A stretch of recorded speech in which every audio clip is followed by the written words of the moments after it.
What's up, everybody? Rene Rodriguez here with a Long Story Longer podcast with the last episode of the year. I've had plenty of great guests, a bunch of friends, and old and new, a lot of great conversation, a lot of laughs, a lot of information out there, and I love it. I'm looking forward to more episodes in 2025. It'll be fun. It'll be great. I want to thank my co-producer, Adrian Monroy, for always being there to help me out, joining me on this crazy ride. And I can't wait to meet new guests, It's going to be fun. This week's guests, Lisa and Alex from the Bungholio 44 streaming account. They stream on Discord, Twitch, Instagram, and TikTok. They're a husband and wife team. They stream their video game play, both classic and new games, as well as classic movies that they watch together. They talk a lot of shit. They make fun of each other. They talk about the movies, movie quotes, and everything. They're a fun, inspirational couple. They're an amazing couple. I think they're inspirational because they found something they're great at as a couple, and they love doing this together. I think it's inspirational that they found something that they're good at, that they enjoy doing this with each other, and maybe not something that everybody would do, but I mean, I think this is inspiring as far as if you're in a relationship with a girlfriend or your spouse or what have you. It'd be great to find something like Lisa and Alex did, something we should all strive for, find common ground, find a common activity that you guys can both partake in, and maybe not showcase it to the whole world unless you're daring enough. But yeah, man, I love this story about them, man. That's pretty cool that they do this together. And talking about podcasts, though, I've been asked time and time again for podcast help.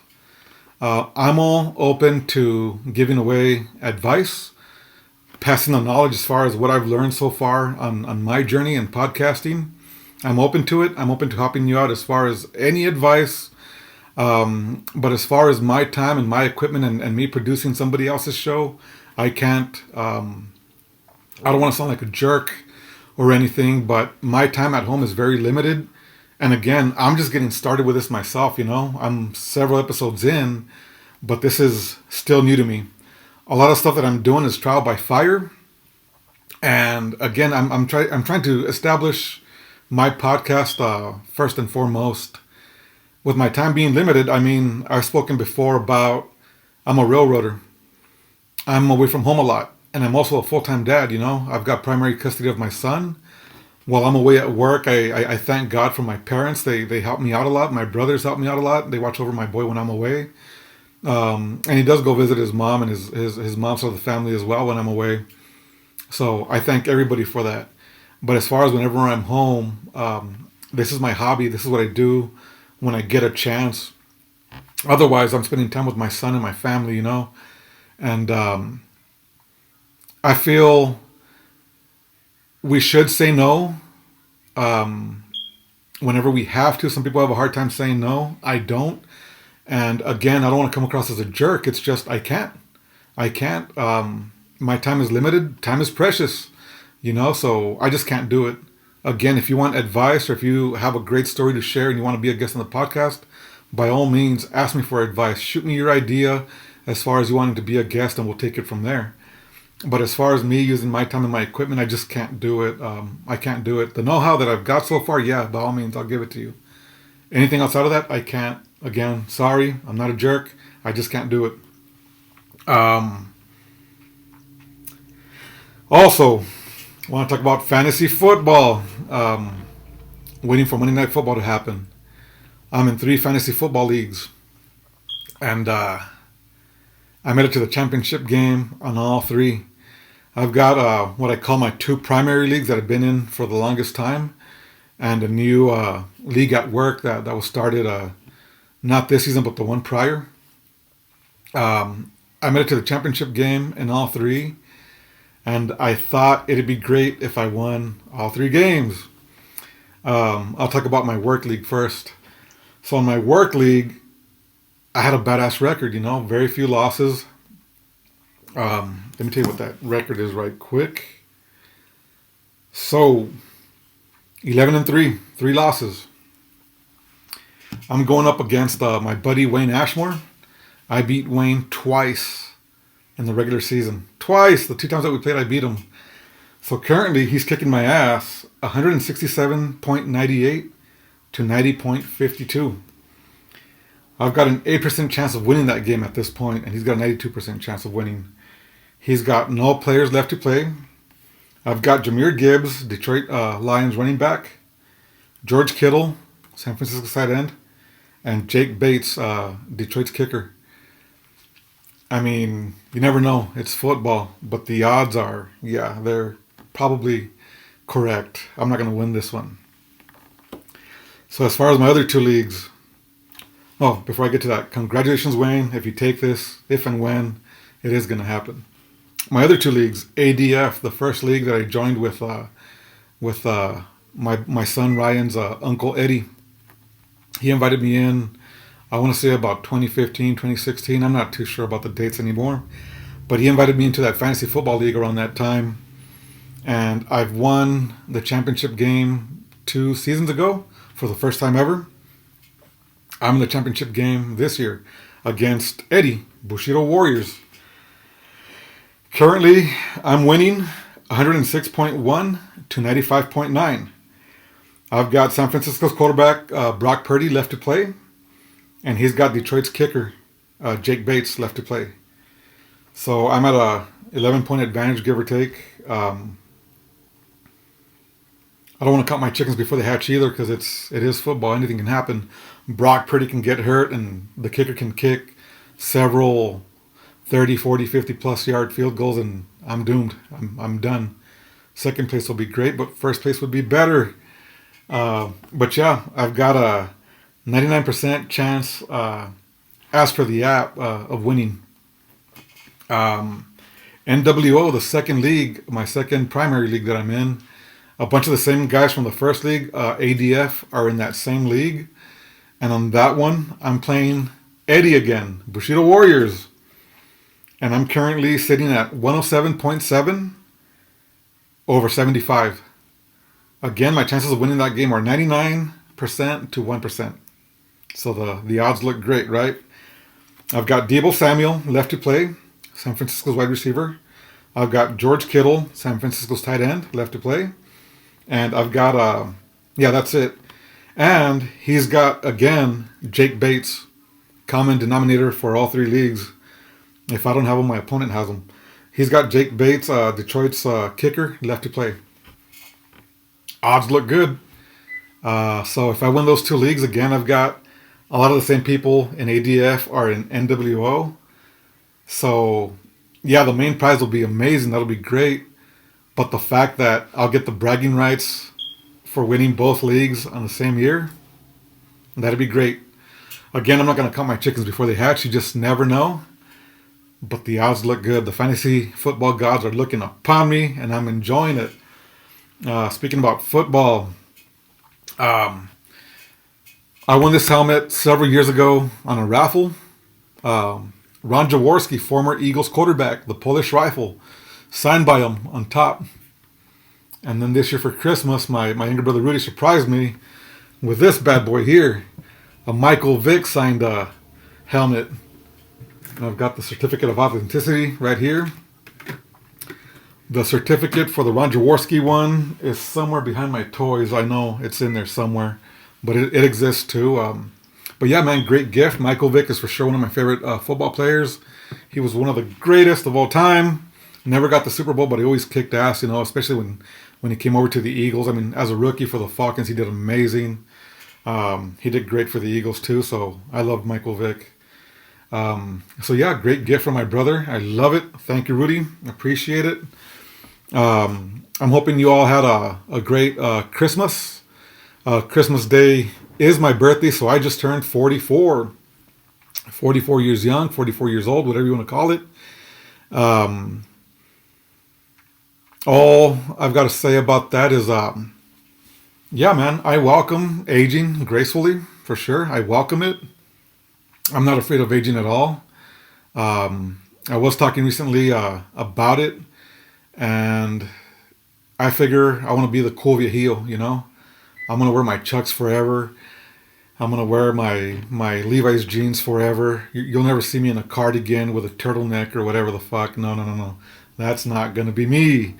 I might shit my pants at some point in life, but it's not gonna be in old people clothing. I'm gonna be wearing my Red Hot Chili Pepper shirt, maybe a Cake T-shirt, and my jeans and my Chucks. But again, I welcome aging for sure. I hope for better health as time does progress. I did have a good year this year as far as getting somewhat healthier. I did have a significant amount of weight loss for sure. And I plan on hitting my goal early this upcoming year. Why do we wait till, a lot of us, why do we wait till we're in our 40s to get healthier? Right? But I'm working on it and it's going to happen. I always set my mind to a certain goal and I usually always achieve it. And as far as that's concerned, I don't want to be unhealthy again. So if you guys see me slacking it, let it be known. Rene, that's too much pizza for you, bud. Let it be known, and yeah, I'll correct it. We all need to be healthier for sure. We never know what life has to throw at us, and let's make the best of everything. Let's take every precaution necessary to live the best possible life, the healthiest life possible. So without further ado, man, thank you all for sticking by me, watching these episodes. Tune into this great episode with Alex and Lisa. Love y'all. Peace out. What's up, everybody? Thank you for coming back to the Long Story Longer podcast. We've got a great episode ahead of us with Alex and Lisa from the Bungholio 44 Twitch, Discord, and Instagram account, and TikTok, right? And TikTok, yes, sir. Hell yeah, man. You guys are streamers playing all sorts of different games and movies on your channel, right? Yes, sir. Yeah. I'll be talking through most of this. The wife just sits there and looks cute, and that's it. Very sexy, Lisa. Yeah, the wife didn't get to play video games that much growing up, so right. I did, and so I share some of my youth with the wife, and sometimes she likes it. Most of the time, she doesn't. If it has more than 6 buttons that you need, she doesn't like it. Too complicated. Yeah, except for Call of Duty. That she can do. Yeah, hell yeah, man. I play Call of Duty like religiously again. Yes, sir. Yes, sir. Introduce yourself, love. Tell them. Hi. I'm Lisa. Yeah. And you guys started streaming how long ago? It's been about 3 years. Oh, yeah. Wow. About 3 years, almost 4. Nice. Yeah, it's been fun. Been a lot of fun. And you guys started with what games whenever you guys decided to make that move? Super Puzzle Fighters, what started everything. I remember that game.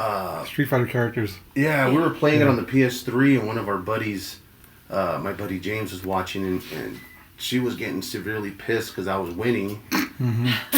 And she was just losing her shit on it, and he's like, "You guys are fucking hilarious. You guys should stream this." Right. And we're like, COVID hit, and we had nothing else going on, so I was like, well, let's do it and see if anybody wants to hang out and just kick it with us and talk nonsense. And yeah, that's pretty much how that whole thing went down. Yeah, Super Puzzle Fighter is a game I haven't thought of in a long time. But that's essentially Tetris mixed with Street Fighter. Yes, sir. Cartoony, chibi-looking characters. That was a badass game. Hadoukens and everything. Yep. Good stuff. Oh, yeah. Yeah, I've spent many of my days playing Street Fighter. Oh, the whole series, right? Well, after 2. Street Fighter 1 was a different game, right? But Street Fighter 2 and on, and Marvel vs. Capcom. Hell yeah. That's my shit, bro.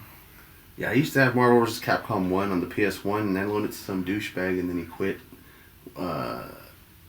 Remember that guy? I think his name was David. He used to work with me in Monroe. And he was all into soccer. He always wore soccer jerseys, and he lived close to James's house around Sleda, and I let him borrow my game, and he fucking quit like 2 days later and never saw him again. Damn. So if you're out there, buddy, I hope it burns when you pee. Just a little bit, and then you get a shot, and he clears it right up. I don't want permanent damage.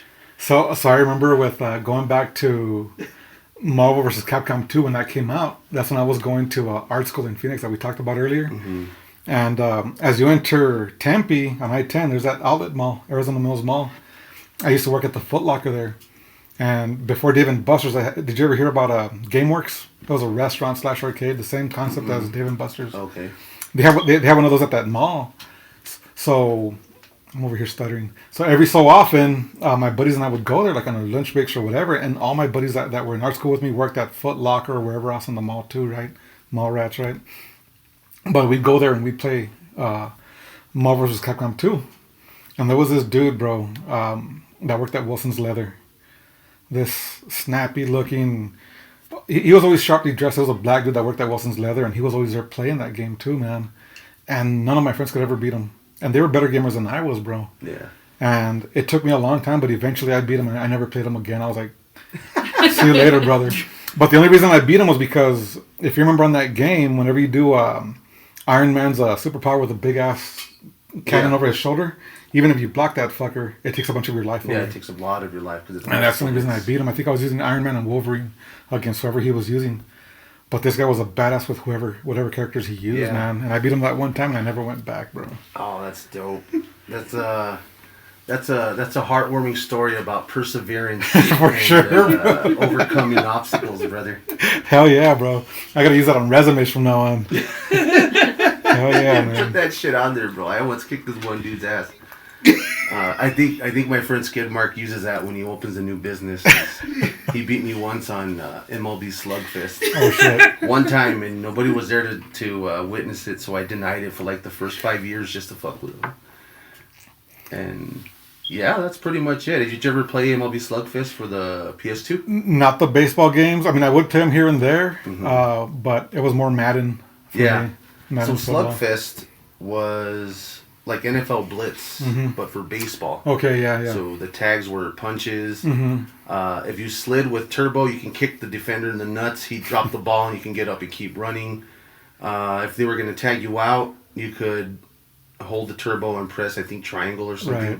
And you would jump kick him in the face, or he'd punch you with turbo, which whoever had the turbo on would get the out, or you'd be safe because he dropped the ball. And it was a wacky game. Yeah, so that's NFL Street was around too. NFL and then, Street, yeah. And NBA Jam, of course, and then NBA Street was around too. Well, I just said that. Whatever, but yeah, man, the only baseball game I remember growing up, because my cousin had it for the Super Nintendo, was Cal Ripken Baseball. Oh, Cal Ripken Baseball? And then King Griffey Jr. Baseball came out shortly after that, and that had better graphics at the time. That one was badass. Yeah. King Griffey Jr. The Baseball. Roger Clemens Baseball had that super fast pitching to it, a little bit more realistic. But yeah, I grew up playing all those. Hell yeah, man. Yeah, we started with a Nintendo, bro. Around Christmas time, it's going to be Christmas, right? But I remember my uncle, my youngest uncle, he's a couple years older than me, had the Atari, and he's maybe like 10 years older than me, give or take, less than 10 years older than me. But whenever we go to his house, we were too young to touch the system, right? They wouldn't let us touch the Atari because we were little brats. But I remember asking my dad, or both my brother and I were asking my dad for an Atari also. Lo and behold, we didn't know that the Nintendo existed already. I think it had just come out. So that's where it started with us. We got the Nintendo for Christmas, and from there on, every system after that, bro. Hell yeah. So. Yeah, I got my first one in '86. I was like 4 years old. Yeah, that's about the time we got it. Yes, sir. I think. Yeah, I still firmly believe that Nintendo is the reason that our generation didn't have school shooters, brother. Because every fucking game the kids play nowadays, it holds their hand and tells them that they're winners no matter what. And Nintendo didn't give a shit. Nope. You could sit there crying, break all your controllers, sobbing up a storm. Nintendo did not give you the big FU. You're not going to pass it until you put in the time and beat the game. So because of that, we had to learn how to take the L sometimes, so we didn't snap the way kids do nowadays. That, and we'd master games back then because we only had one game a year sometimes. Yeah. For Christmas, so you'd play the shit out of that one game that you had forever. And if it sucked, that's it. Didn't matter. You're shit out of luck. If you bought it because the album cover or the video game cover was badass. Yeah, and it was always like the shittiest games that had the coolest covers. All the LJN games and some of those independent publishers, they would release a lot of crap games, man. What games did you play? I know you liked Spy vs. Spy. Yeah, I was going to say Spy vs. Spy. I remember playing it a lot, but I don't remember how to play it now. I remember seeing that one in magazines, but I can't remember what system that was on. It was on Nintendo. Was it? Yeah. It was on Nintendo, and aside from that, You would set up traps in that game, huh, for each other? Yeah. Is how Yes. it worked? Yeah. You had to find clues, but then at the same time, you could put a bomb where one was located. Mm-hmm. So if the other person found it, they would blow up and die, and it would slow down their progress. Mm-hmm. And we played it once when I modded the Wii, and I wanted to try it because she Mm-hmm. grew up playing it. I'm like, cool, let's try it together, and we played it, and I think we streamed it. I don't remember. Yeah, it was I like the wasn't there. early days. I wasn't there. We had like the shittiest mics, and we were using a camcorder for the cam. Right. A laptop that didn't have a good graphics card. So after a while, it just started clipping the Yeah. gameplay. Yeah, it was a lot of fun though. It's been a lot of fun. How did you get started? With the streaming or this stuff? This stuff, yeah. So with me, it started because I like talking, bro. I like Yeah. talking, and I always talk about how, regardless of it being the music, now the podcast or my art, I think a lot of us are naturally, we like attention, I think. I'm not an attention whore by no means, you know? Yeah. But I like showing off my talent, you know, whatever. I like talking too. I like being heard.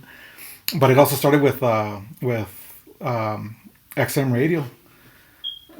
So whenever I bought my first truck ever, bro, was 2008. The first truck that I bought, brand new off the dealership. I bought a Silverado at the time. And back in those days, they'd give you XM for free for, I think, 2 years before your subscription would run out. And my buddy David Ortega, he got me into Opie and Anthony. Kind of like Howard Stern. Yeah. Except I think it was a lot better. They're not together anymore, but that show was a lot better to me than Howard Stern. And they'd have comedians. That's why I like interviewing comedians too, you know, because of that show. And so that always got me into eventually wanting to do something like this. Right. With everything that we do, like as far as the music, as far as the podcast, I want to do some food stuff later too. So Dope. it's just to show off. Yeah, show off sounds kind of like very egotistical, but no, just to put my talent out there, make use of it. Yeah, just Because you know, sometimes you spend so much of your time putting that shit on the back burner, and you make no use of it, you know. Yeah. And there's people that want to hear this stuff. There's people that want to see what's out there, you know. Yeah. And then, So- if you got something positive to say, it's always good to share that. Cause And when you get the positive feedback back too, and I've gotten constructive criticism too, but whenever you get feedback, whether it be constructive or good or bad, whatever, it always helps too. Like I like hearing that. At least I know people are watching this, you know. Mm-hmm. So, Yeah, and my biggest critic is right next to me here. And something sucks, she'll tell me, and well, that's where you got to step in and up the ante. So that's what I tell her. Hey, do something crazy.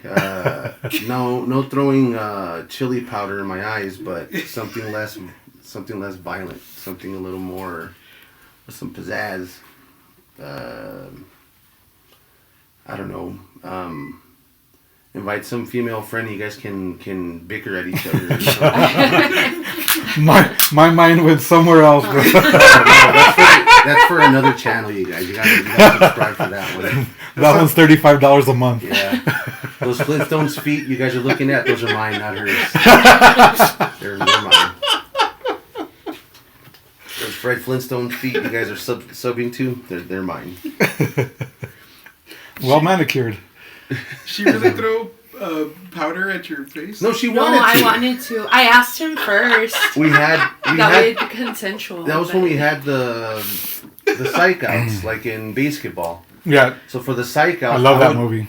I would make the what we call now the spectrum face to her, and it would freak her out while she's trying to play video games. Or I do a creepy, like, it first started with a ooh, like that, trying to sound smooth, and she's like, that sounds creepy. All ASMR. Yeah, like, ooh, what your name is, girl, like that. And then she was like, that sounds creepy. So that shit just evolved to a full on like, ooh, yeah, what your name is, girl.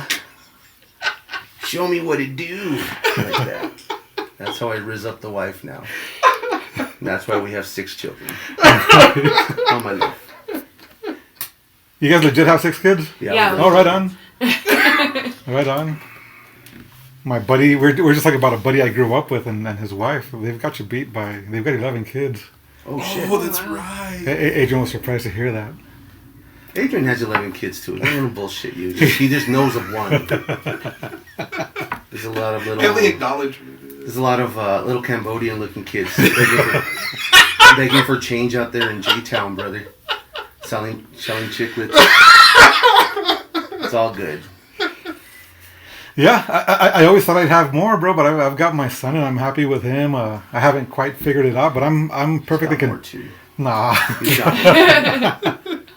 I'm perfectly content with my boy. He's a Let rad this kid. podcast blow up and watch. You're gonna have some illegitimate kids out in the front. Hey, Dad. And do you guys have like both boys and girls or 5 girls. 5 girls Yeah, and then that's the why boy? I'm trying to dowry them out.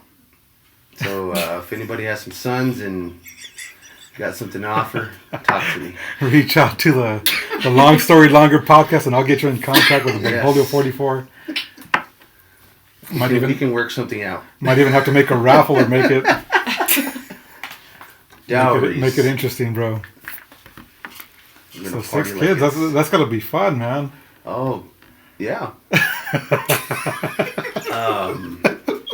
It's literally prepared me for my current job. I'm a supervisor at a call center. So I'm able to hey, all right, somebody's fucking up out here. What's going on? Who is it? And you can kind of pick up behaviors Yeah. a little easier. When you live in a house full of people who are trying to pull some shit off, you learn how to read the body language. Like, all right, they're up to something. And where does your boy fall in? Is he one of the He's- first he's ones, the the last oldest. one? Oh, he's the oldest? Yeah, he's the oldest, the cleanest, the calmest, The most mature. the most mature, and he's got his shit together, man. He just got Nice. back from the Marine Corps recently, Right on. and he's in school right now. He's back at home, so we're happy to have him there. Oh yeah, man. Yeah, Thank him for his service, man. That's badass. yeah, And he's how old? He'll be 24. Oh, yeah. nice. He'll be 24 in February. Yeah, yeah. And you said no, you didn't serve. I didn't serve.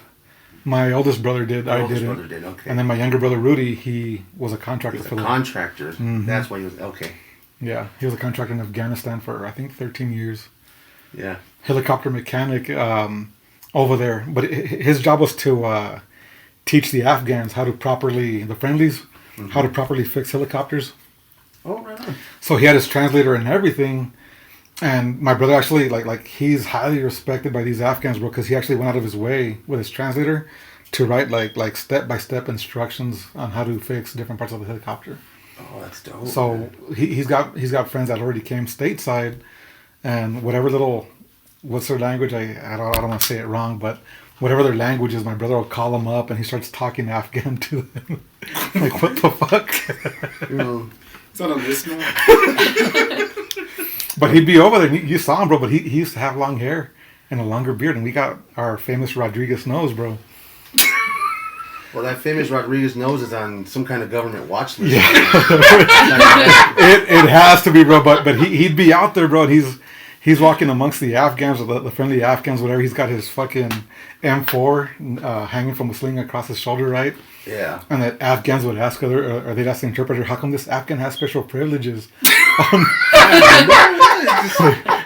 No, a lot of the Afghans, they look like Chicanos, bro. They do, The- and that's what they told him. The translator was like, no, he's Mexican. He's not. Yeah. He's Mexican American. He's not Afghan. So Joe racist ass. Not all brown people are the same race. What the fuck? that, and he was talking about.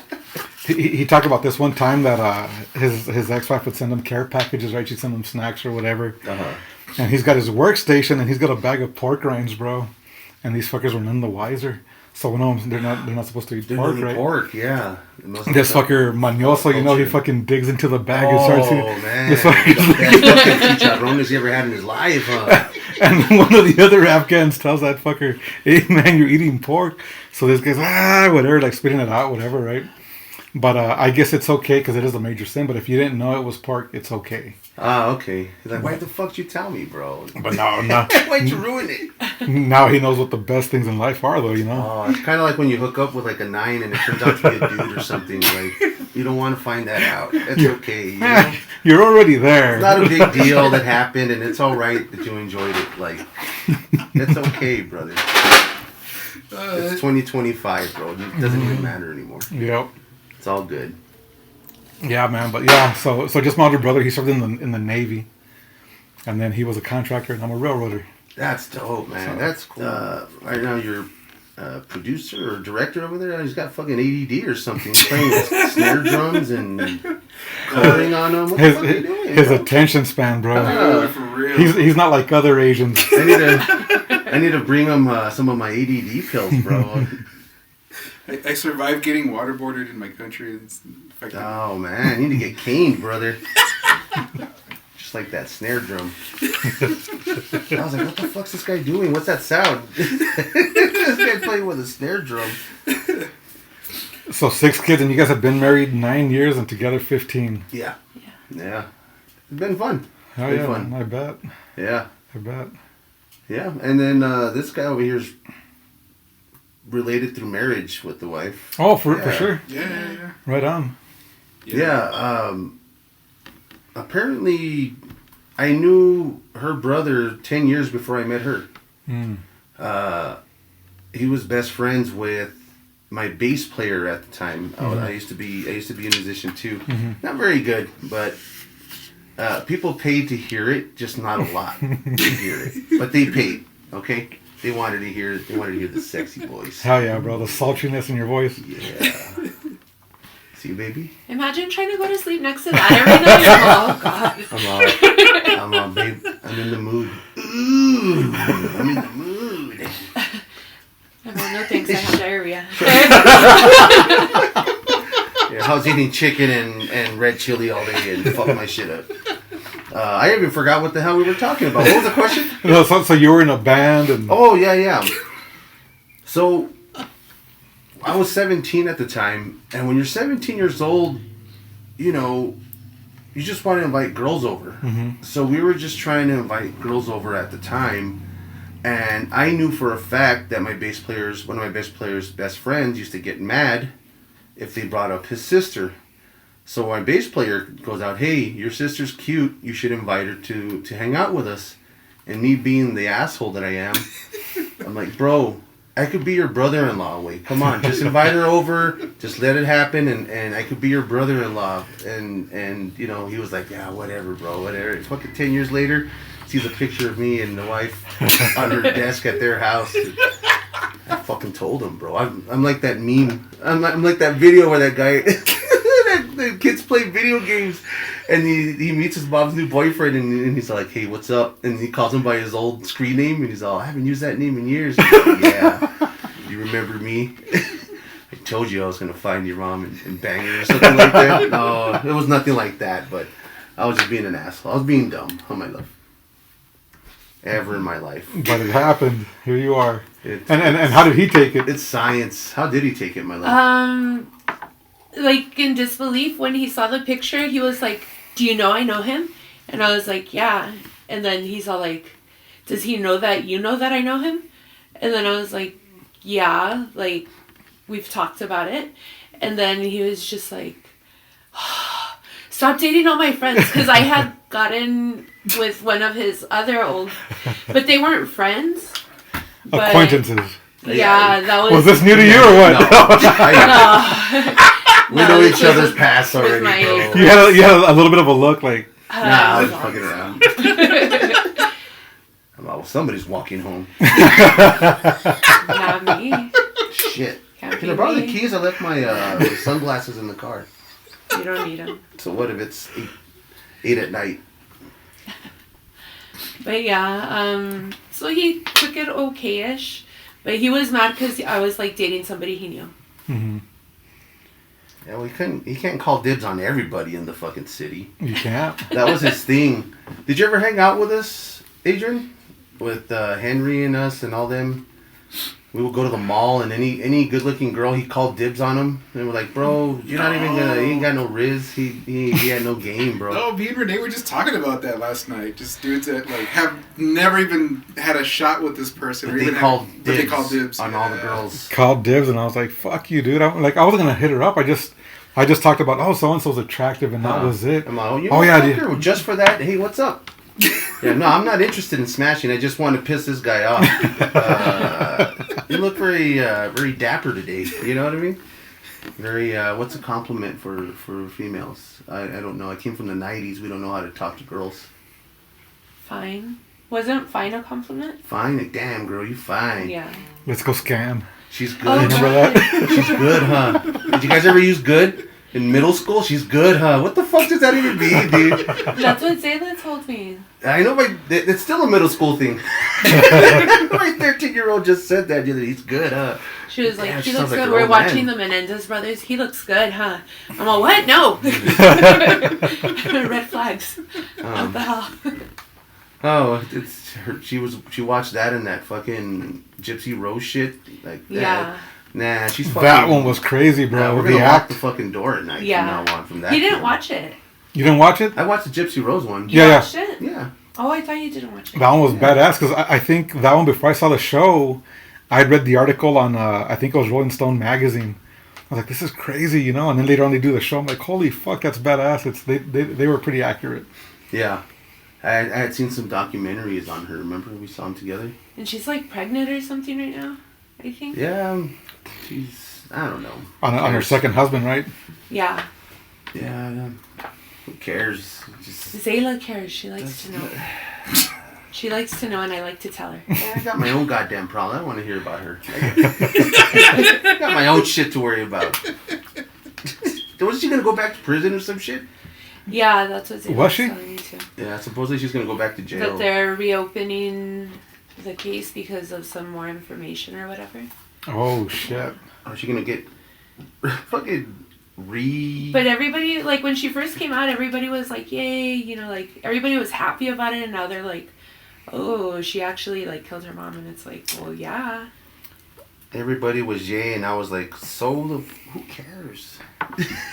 It's just Who the cares about whole... this bitch? That was a rough life she lived, so it's... Yeah. Nah, she was in on it. No, she was. She was in on it for She sure. was in on it. She knew she was like 22 years old. Talking about, I'm 16. She coerced it for sure, but it's... I don't know, man. I hope it burns when she pees too. I just, if it burns when you pee, it's probably something that you did to me, and I'm pissed off about it, and you know, I haven't let that shit go. Did you guys see the one with the little person too? That girl that they thought she was older, but she wasn't, and she was adopted. The Orphan? No. That one was crazy too. You know what I'm talking The about? Orphan? The movie? No. Oh. So there's Is this there's real? yeah, real. Oh, shit. It was Okay. a little person that this family adopted, and she was whatever the fuck her age was at the time, but they thought she was older than what she was saying because whenever the family first got her home, and the mom's gonna give her the first bath, she already had pubes. She was like Russian, but they brought her to the States or some shit, and all her documents in Russia were like wrong or something or other. So they were saying she was older than what she was. Ultimately, I guess at the end of the day, they rolled out that she wasn't the older age; she was younger. But the family that adopted her were rough with her, bro. The dad and especially the mom, the adoptive mom, was a bitch to her, bro. They got an apartment for her. She's like 7 or 8 years old, whatever it was, and they were saying she was 20 or 21. Something I can't remember the numbers. So was she a little person or not? No, she's a little person. She's a little person for sure. But, Oh, okay. but she's not as old as they were assuming she Oh, was. okay. She just got pubes early. She hit puberty early, is what it was. In Soviet Russia, you get pubes like that too. It's fucking Chernobyl shit, bro. Bro, it's all that radiation. Mm-hmm. Moscow Mules. It's a good docuseries to watch. I think it was either on Hulu or one of them channels. It was great though. Hulu has a lot of good documentaries. Yeah. Yeah. And when I got here, I thought maybe you had adopted like a little Cambodian kid who came out, or it was like the little boy from the Goonies. He came out and say what's up to us. It was him. Fuck was that guy? But if you watch that one, bro, it's crazy because Let's check it out. Hulu. yeah, I think it's on Hulu. But watch it because you're gonna hate the mom for sure because he's an asshole to the kid. But then you're gonna hate the dad or the adoptive dad because he was a pussy, bro. He's playing the He part just let it too. happen. He let it happen and he's playing innocent. He's like the biggest dirtbag you'll see on TV, bro. He's like the dad from Drop Dead Fred, baby. Oy. That guy was fucking worthless too. Yeah, man, this guy was pathetic, bro. This guy was he was the biggest pussy I've ever seen on TV, bro.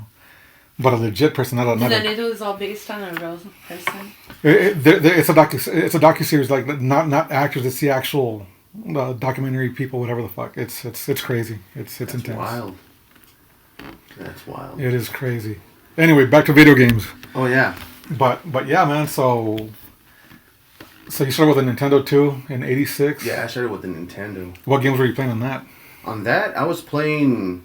So my dad worked for the city. He was a trash man. So he found a lot of NES games in the trash. So because of that, I got my first copy of Legend of Zelda 1 found. It wasn't purchased. The gold all faded? The gold one. No, it wasn't faded. It was like crisp and brand new. I don't know who the hell threw it away. It might have been somebody's wife threw it away or something. Yeah, the one that we had, the edges were turning gray where the gold was chipping off. You look like you might throw my PS5 away.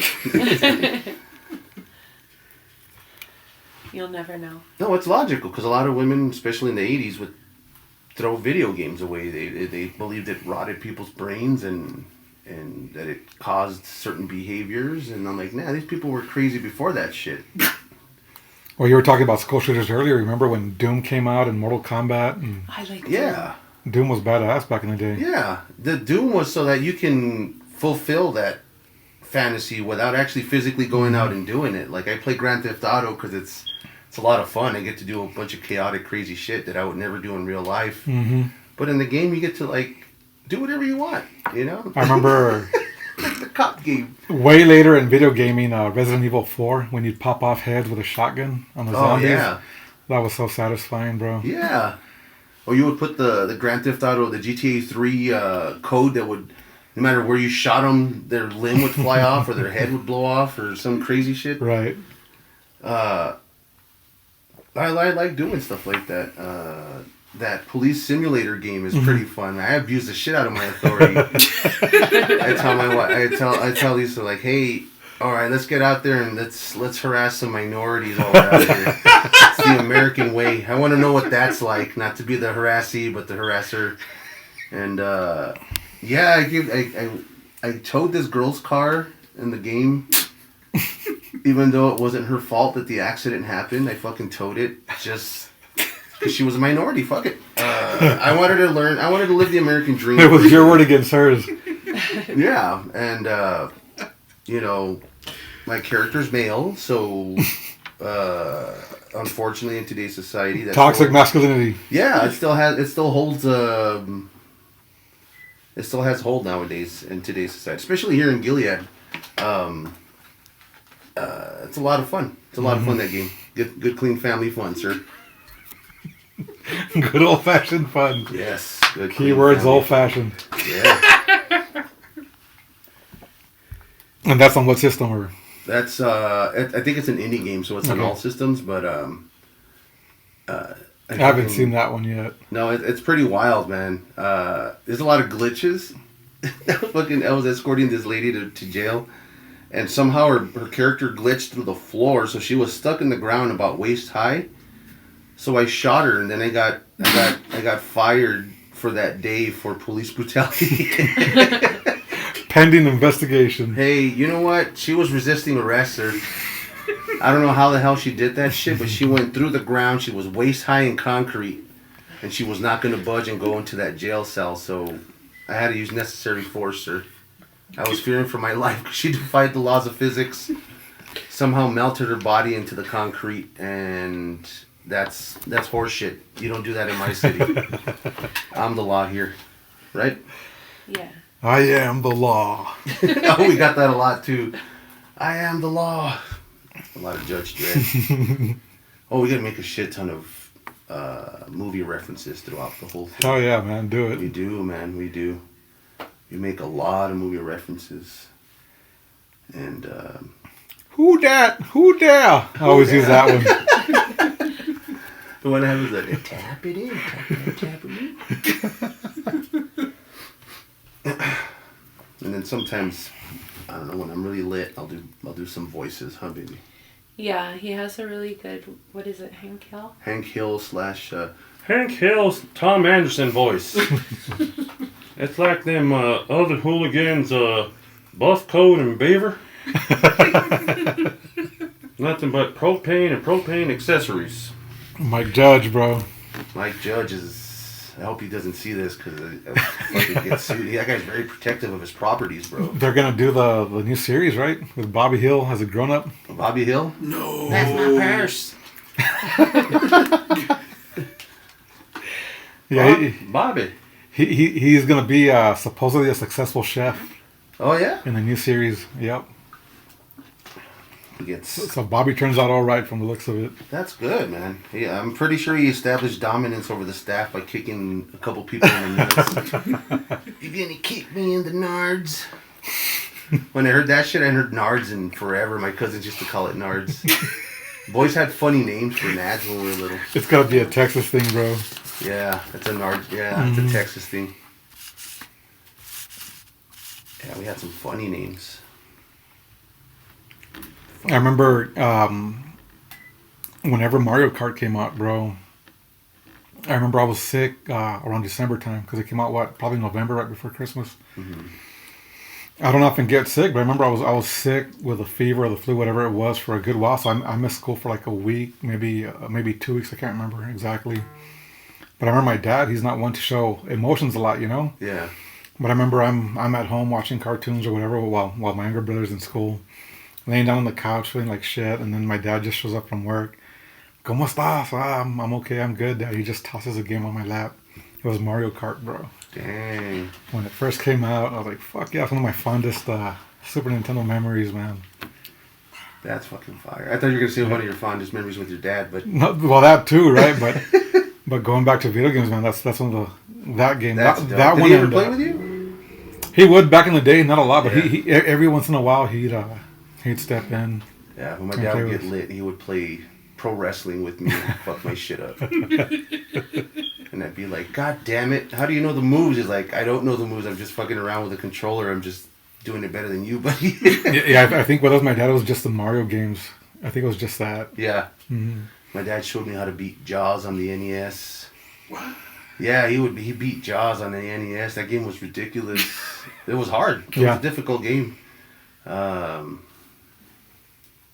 He beat that one. Pro wrestling. He showed me how to do the super moves that each character had.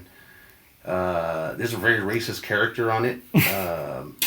He's supposed to be Asian, and his name is King Corn Karn, which is the most fucked up name I've ever. Like, we were playing it on stream. Remember, we were playing it together, and then we played it with my friend Diego online against each other. And I realized the guy's name was King Corn Karn, and I was like, dude, that's fucked up, man. The 80s was a radical time. Ruthless. It was radical. It was a crazy time, the 80s. Yeah, I think he just played the Mario games with us. Was it? It was mostly just me and my brothers. Even my older brothers played it once in a while too. But it was mostly me and my younger brother that you met here, Rudy, playing. So to the day when I play shooters, I play inverted. But it goes back to the Nintendo because one of the games, we were talking about shitty games earlier. Yeah. I thought it was a shitty game. I think my brother actually liked it. But there was a game called Stealth ATF with a stealth bomber. Oh, wow. Okay. And that one was inverted automatically. So Oh. down for up for down. So that's where I got used to playing inverted. A lot of the PS1 games were also inverted, right? And I'm not even sure. 64, like from that era, the 32 to 64-bit era, a lot of the controls were inverted. I remember that. I'll play them now, and I'm like, I don't know what the fuck I'm doing. Yeah. I and that's just it too. Going back to video games back in the day, how we'd play the hell out of them. I lost my train of thought. Damn, I lost my train of thought. Did it have to do with like unlockable content, where nowadays you can buy it? Oh no. So no. I remember now where I was going with this. So like with Zelda, I beat the original Zelda as a kid. My brother did too. Back then, eventually Nintendo Power Magazine came out and you could follow their walkthroughs or whatever. But we played those games so much that we didn't even need the walkthroughs at that point in time. We just, as kids, we figured it out, and it was hard as fuck sometimes. Like, Zelda wasn't easy. Yeah, Zelda's cryptic as fuck, dude. You just kind of wander around and just light shit on fire and hope for the best. And then, go back, come back in, try it again somewhere else. And then, yeah, it was pretty wild stuff. And I remember once we started playing the Mega Man games, and I had the Nintendo Power. At first, I had hand-me-downs where my buddy would get through the Nintendo Power magazines. He'd be done with them, and he'd hand them over to me. Eventually, I got the subscription too. But whenever I get them from him, they wouldn't necessarily tell you on Nintendo Power, fight them in this order to make it easier on you. Oh, it just told you how to beat each one. It just showed you each level, and they're talking to you about each boss and each level, how to beat them. And then I somehow figured out, okay, I'm going to go to this level first. And once I beat this fuck, I'm going to go to the next one. And sure enough, it was way easier. But they would, if I remember correctly, they would never tell you to do it that way at all. No. But even if they did, man, Nintendo games, even if you knew how to do it, you still had to pull that shit off. Mm-hmm. You still had to pull off whatever mama it required you to do. You had to time that shit perfectly. You had to run, jump in the air, hold back randomly in the air just to slow you down just a little bit, just enough to get to that little crease. It was crazy. That's why when we're playing games, you're like, how do you pick it up so fast? And we had to do that shit. It's already embedded into us. It comes back to you at some point. Yeah, it's crazy. You just kind of like, okay, well, there's an empty space there with two bright stars. Maybe I should jump in between them and see what happens there. And that's how you'll find, or jump at the bright stars in the background. And that's how you find a block that has a 1-up or something, you know, like it's crazy. Yeah, gaming is pretty wild. Yeah, and I think it's crazy because, again, we play the hell out of those games and we just beat them somehow or other. We'd figure them out. Yeah. And then now I have a hard time where games are a lot more advanced and you figure out, I'm just going to go wander here or do this and that. I'll figure it out eventually. But no, sometimes even the patterns on beating the bosses is difficult compared to back then. I don't know if that's just me getting older or what. But It's the style now. It's like when I was playing God of War Ragnarok. oh, fuck yeah. When Roy was losing his mind with the graphics on that shit, and you know, it guides you, but the stuff I've been getting into now has been a lot of the indie games that are made in the style of old games. Like I'm playing one called Agalos right now. That one plays almost exactly like Legend of Zelda 2. Or Zelda 2, The Adventures of Link. Yeah, the side-scroller one. Yeah, and there's a move where he kind of does like the DuckTales, Scrooge McDuck, Okay, holding the the sword little down, bounce. hopping on stuff. Yeah, bouncing on stuff. And it's That just, game was badass. It was dope, and if you like those games, you'll like Agalos because it's a lot of fun, man. I've been playing that one on stream a lot. A game called Narita Boy. Blasphemous 2. Those are very Symphony of the Night style Metroidvanias. Yeah. Very cryptic. You kind of have to wander around and stumble onto stuff, and then they're cool games, man. If you're ever looking for old school style games, but once Castlevania hit the PlayStation, it got hard as fuck. It did. I was never interested in trying to learn that much about it because I saw my friends playing it. But they kept suggesting it on the stream. So I tried it, and it was excellent. And this was right after I had played Blasphemous Part 1. So they're like, well, if you like that game, Symphony of the Night. I'm like, all right, bet. I'll try it. And it was awesome, man. It's a great game. That one, Mario 64, I didn't have a 64, so I played that one for the first time and finished it.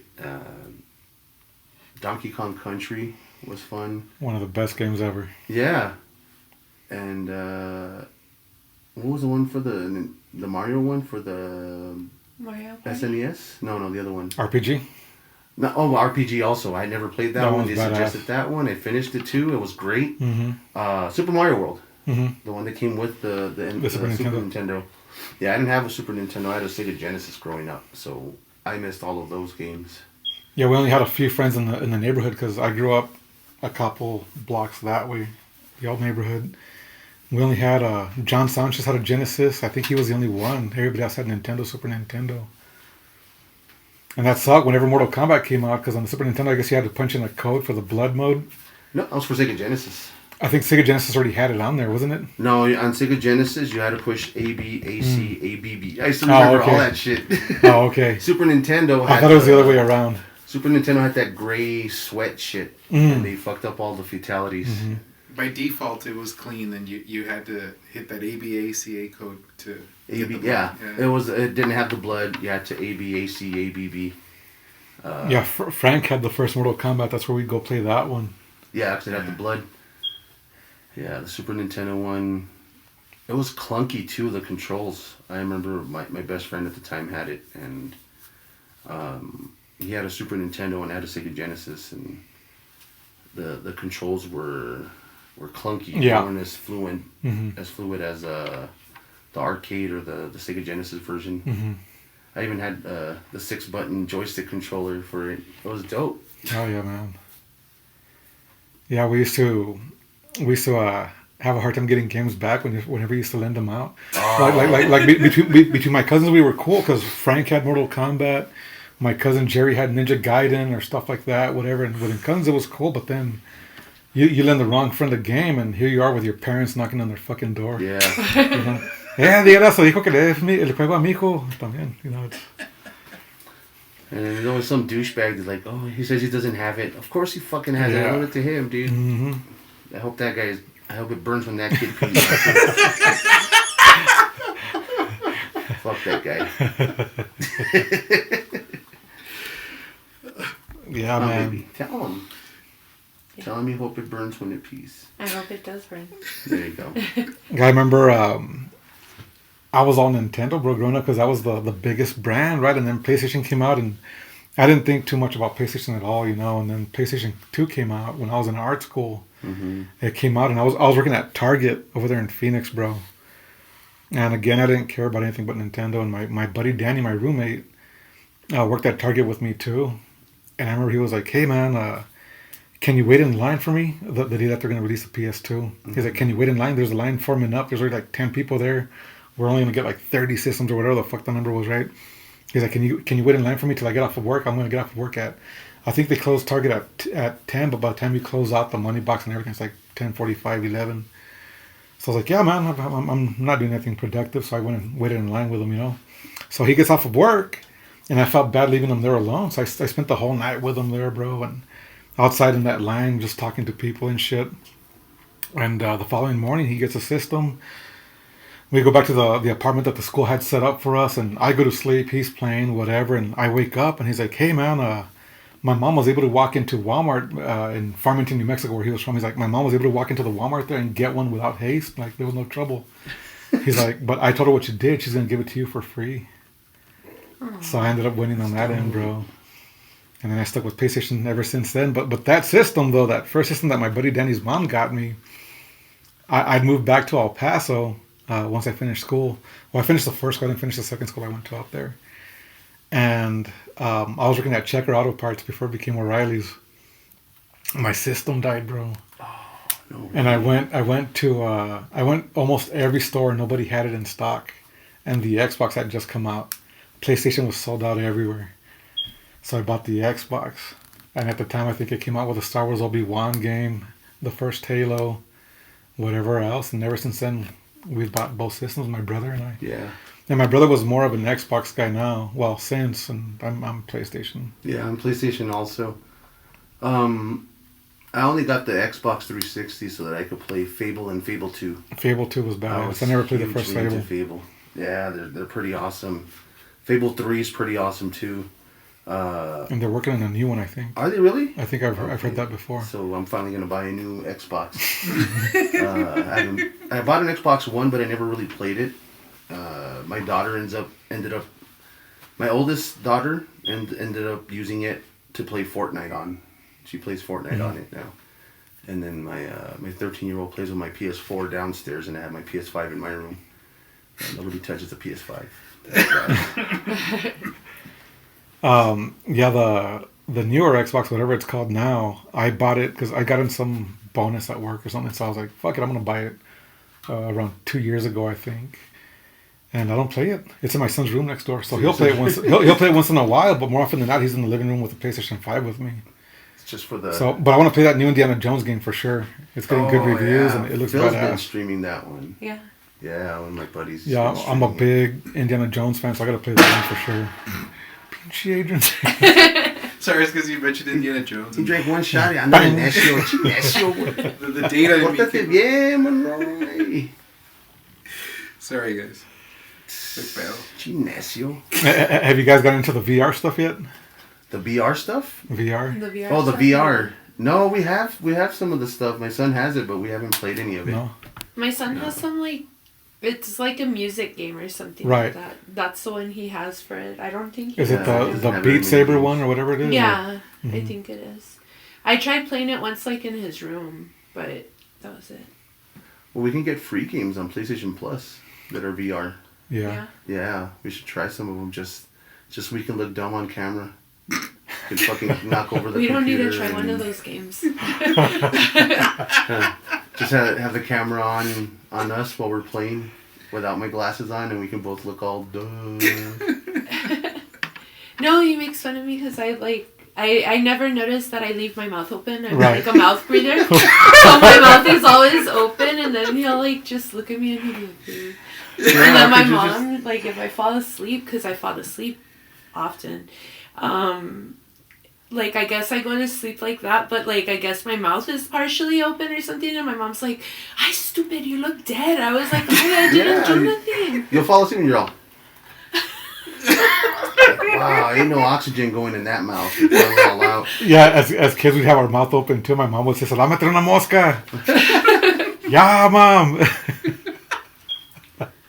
This is childhood trauma coming out. And we're sober. This isn't right. I asked because I haven't played any of it yet, but the PlayStation VR 2 was on sale. I think it's still on sale. Yeah. So instead of $600, it's $350. So it's like, fuck it, I'm gonna buy it for my son because my son wanted it for a while. That or the Meta, whatever. And at first I was against it, bro, because I was like, so I travel a lot for work, right? So while I'm away, my parents, I've got primary custody of my son. So while I'm away, my parents help me out a lot with him. And they'll bring him over to the house that he can have time here at the house playing his games or doing whatever he wants to do here at the house too, right? And I was thinking about it before. I was like, man, I don't know how my parents are going to take him playing a video game in a virtual world wearing the goggles or whatever the fuck.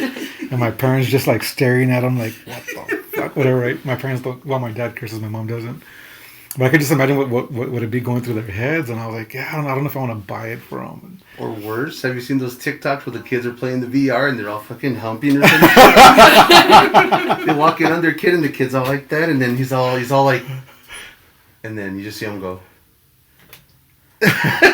Grabbing titties and like, damn, that kid's good. Shit. Well, there was one where this game when I was little. Shit. There was one where it's like teenagers or college age kids, and what the one guy walks into the one room and sees the one roommate going like this with the goggles on, and then he goes to the other room and the other one's on all fours. It's like that Hot Tub Time Machine 2, kind of like that, and right in the Chiquillo. And then Chiquito. Be like that, brother. Oh, yeah. It's not game, it's virtual. If they say no Diddy at the end, then it's not gay. It's okay. You'll be just fine. Just because he finished doesn't mean he enjoyed it. I'll try anything 5 times. No, I won't. Did you just assume my gender while I was doing that? Oh, man. Fuck that gender stuff. Not to get political, but everybody should live their life, bro. Yeah, who cares? Everybody should live their Just do whatever life. you want. It's America. I'll call you whatever the fuck you want me to call you, but it's bullshit, bro. I think it's crazy. Anyway, outside of that topic. I had a question, like, my question I want to ask is, how has your relationship as a married couple, like, Good question.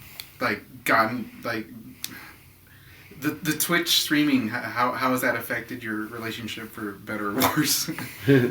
Straight up, I think we've gotten along more since we started. Yeah.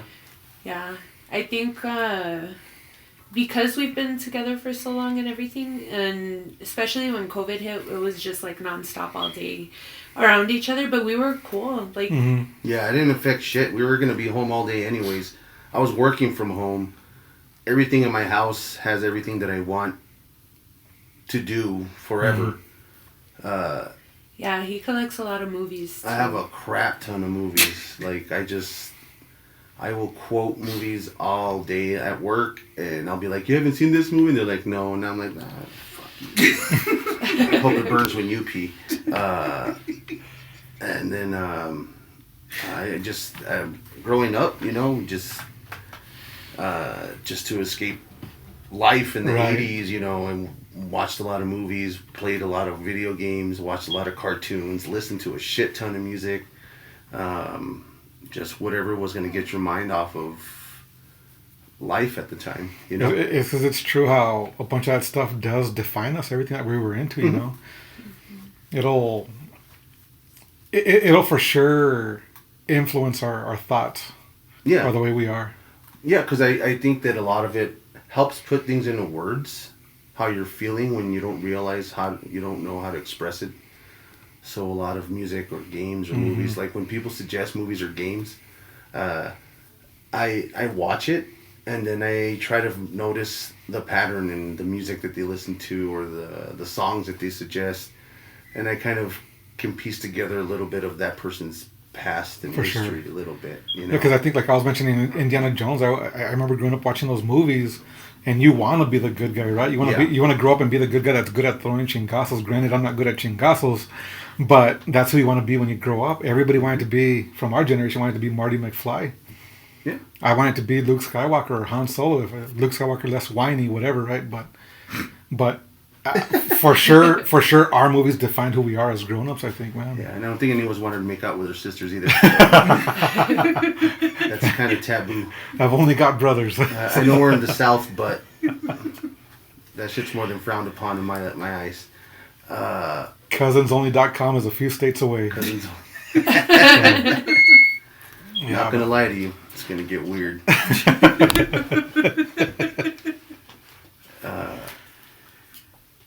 Dang it! I was gonna go somewhere with that, and I fucking forgot. I got ADD too, brother. It comes and goes. Yeah, but for sure, it's even in video games, bro. Like story-driven games like Zelda, bro. Because I played every Zelda game and I beat every Zelda game. So like for sure, that makes you, as a kid too. Now as an adult, you just enjoy the experience now, whatever. But back in the day, I remember thinking, this is my jam. This is my shit. I want to be the good guy, you know. And my son's middle name is Kal-El after Superman, because I'm a big Right on. Superman fan too, right? And my son as a kid, even to the day, bro, like when he was one of those kids, and maybe you guys had the same thing with your kids too, but my son from a young age, he got really smart with a bunch of the DC characters and Star Wars characters, Okay. and he was always attracted more to the villains, bro. To the villains. To the day, bro. 'Cause sometimes So- their behavior, you kind of get it, bro. Like Thanos, I'm like, all right, I can see why you would want to eliminate half the people on the planet. I'd rather be able to choose them than it be random like that. Because, I mean, whatever leaves all the shitty people. As a kid, I mean, I was bullied a lot as a kid. So as a Right. kid, my biggest hero was fucking Bruce Lee. You know, Oh, yeah, I would bro. watch that with my dad. He would get lit. We'd just be watching Bruce Lee movies. He was one of my bullies too. So as a kid, I grew up fucking wanting to be Bruce Lee. You know, I would even ask my mom if she could take me to the doctor so they could make my eyes, you know, Asian. You know what I mean? Like I wanted to be Bruce Lee, brother. Like straight up. Like I didn't understand. Well, you could do that now. There was a white kid that identifies as Korean. I That don't did know, all the dude. That surgeries shit's to frowned upon, himself. bro. That's fucking stupid, bro. I mean, it's no different than doing blackface, bro. Like it's you can't do that shit. Well, you can't even do the accents anymore, bro.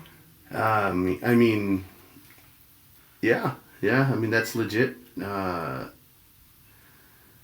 just when I was a kid, for Halloween, my grandmother decided to blackface it, and she was going to be Aunt Jemima, and my little sister and my cousin. They were like 5 and 7 years old.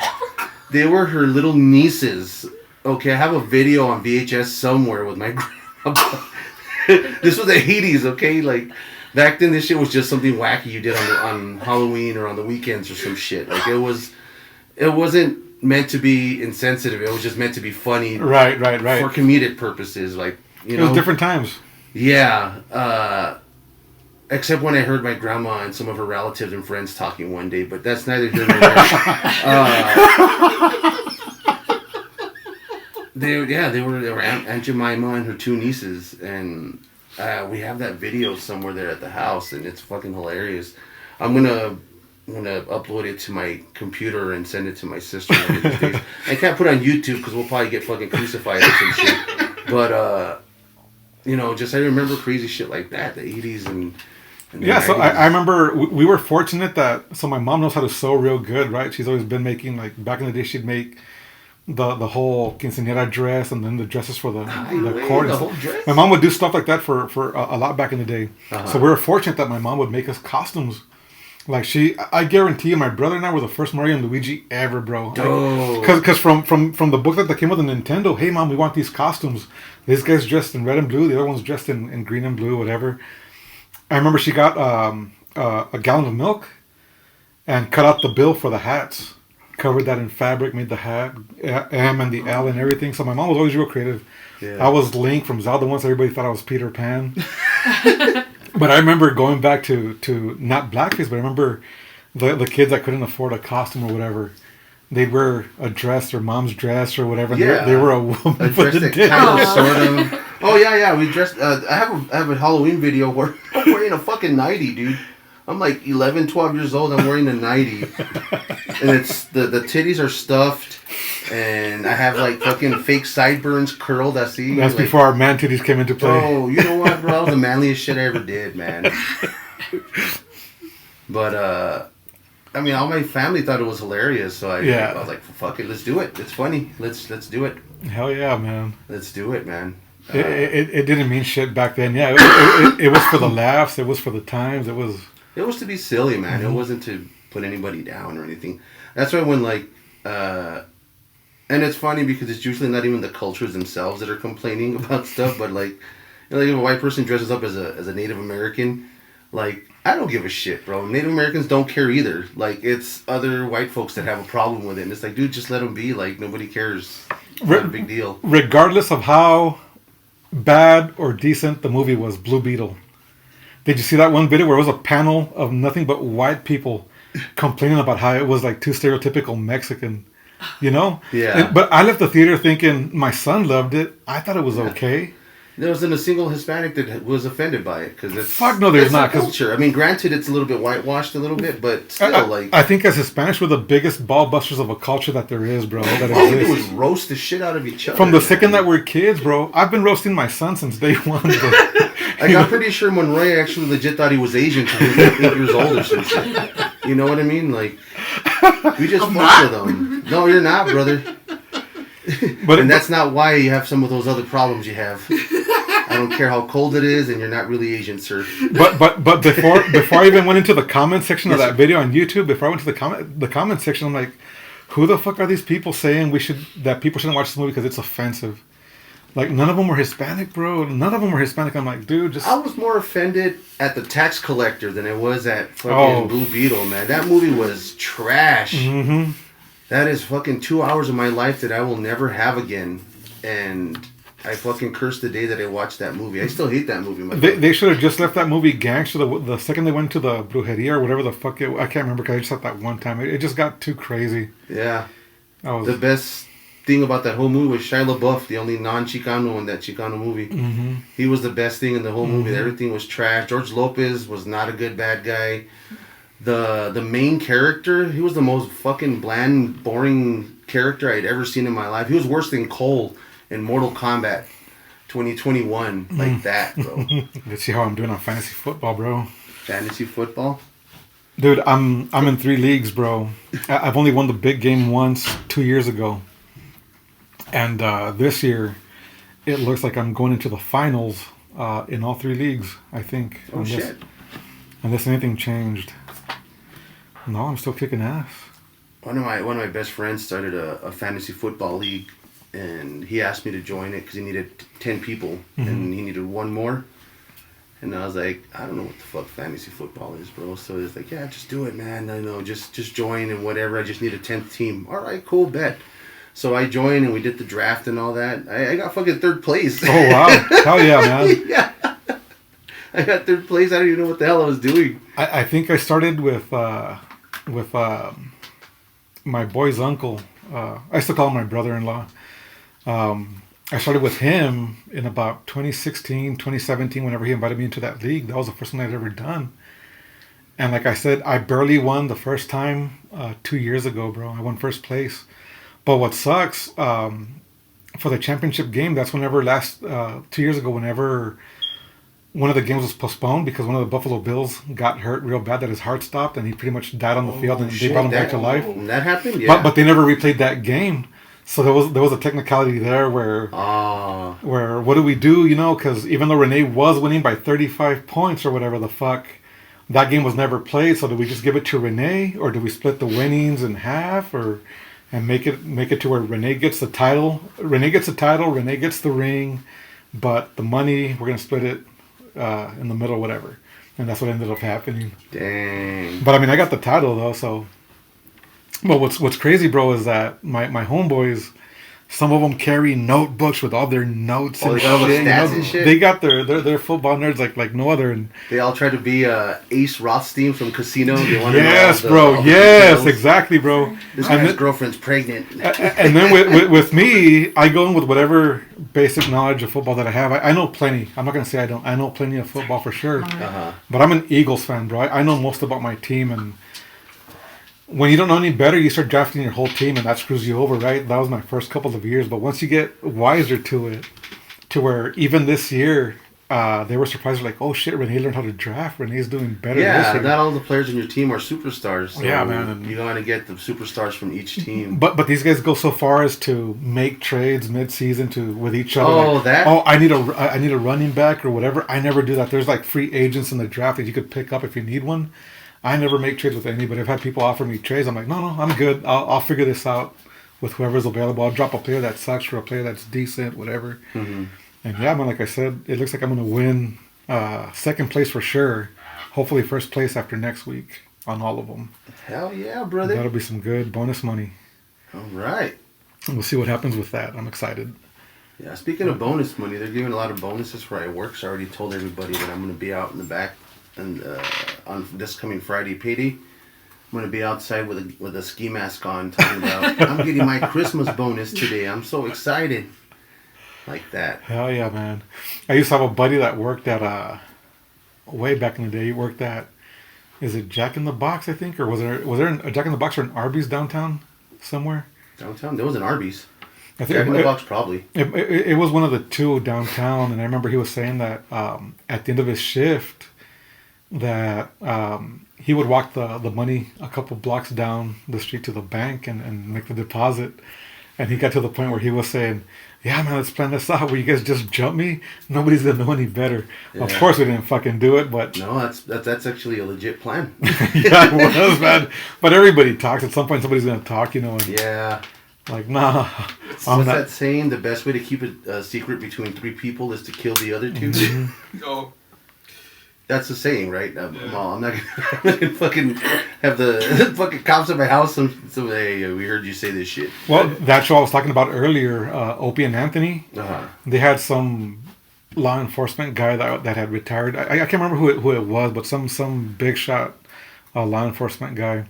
And they were asking him like scenarios about the murder cases that he'd been involved with or whatever. And he was saying that everybody gets caught, and they're painting scenarios to him like what if me and my friend go do this and this, and he would cut him off. No.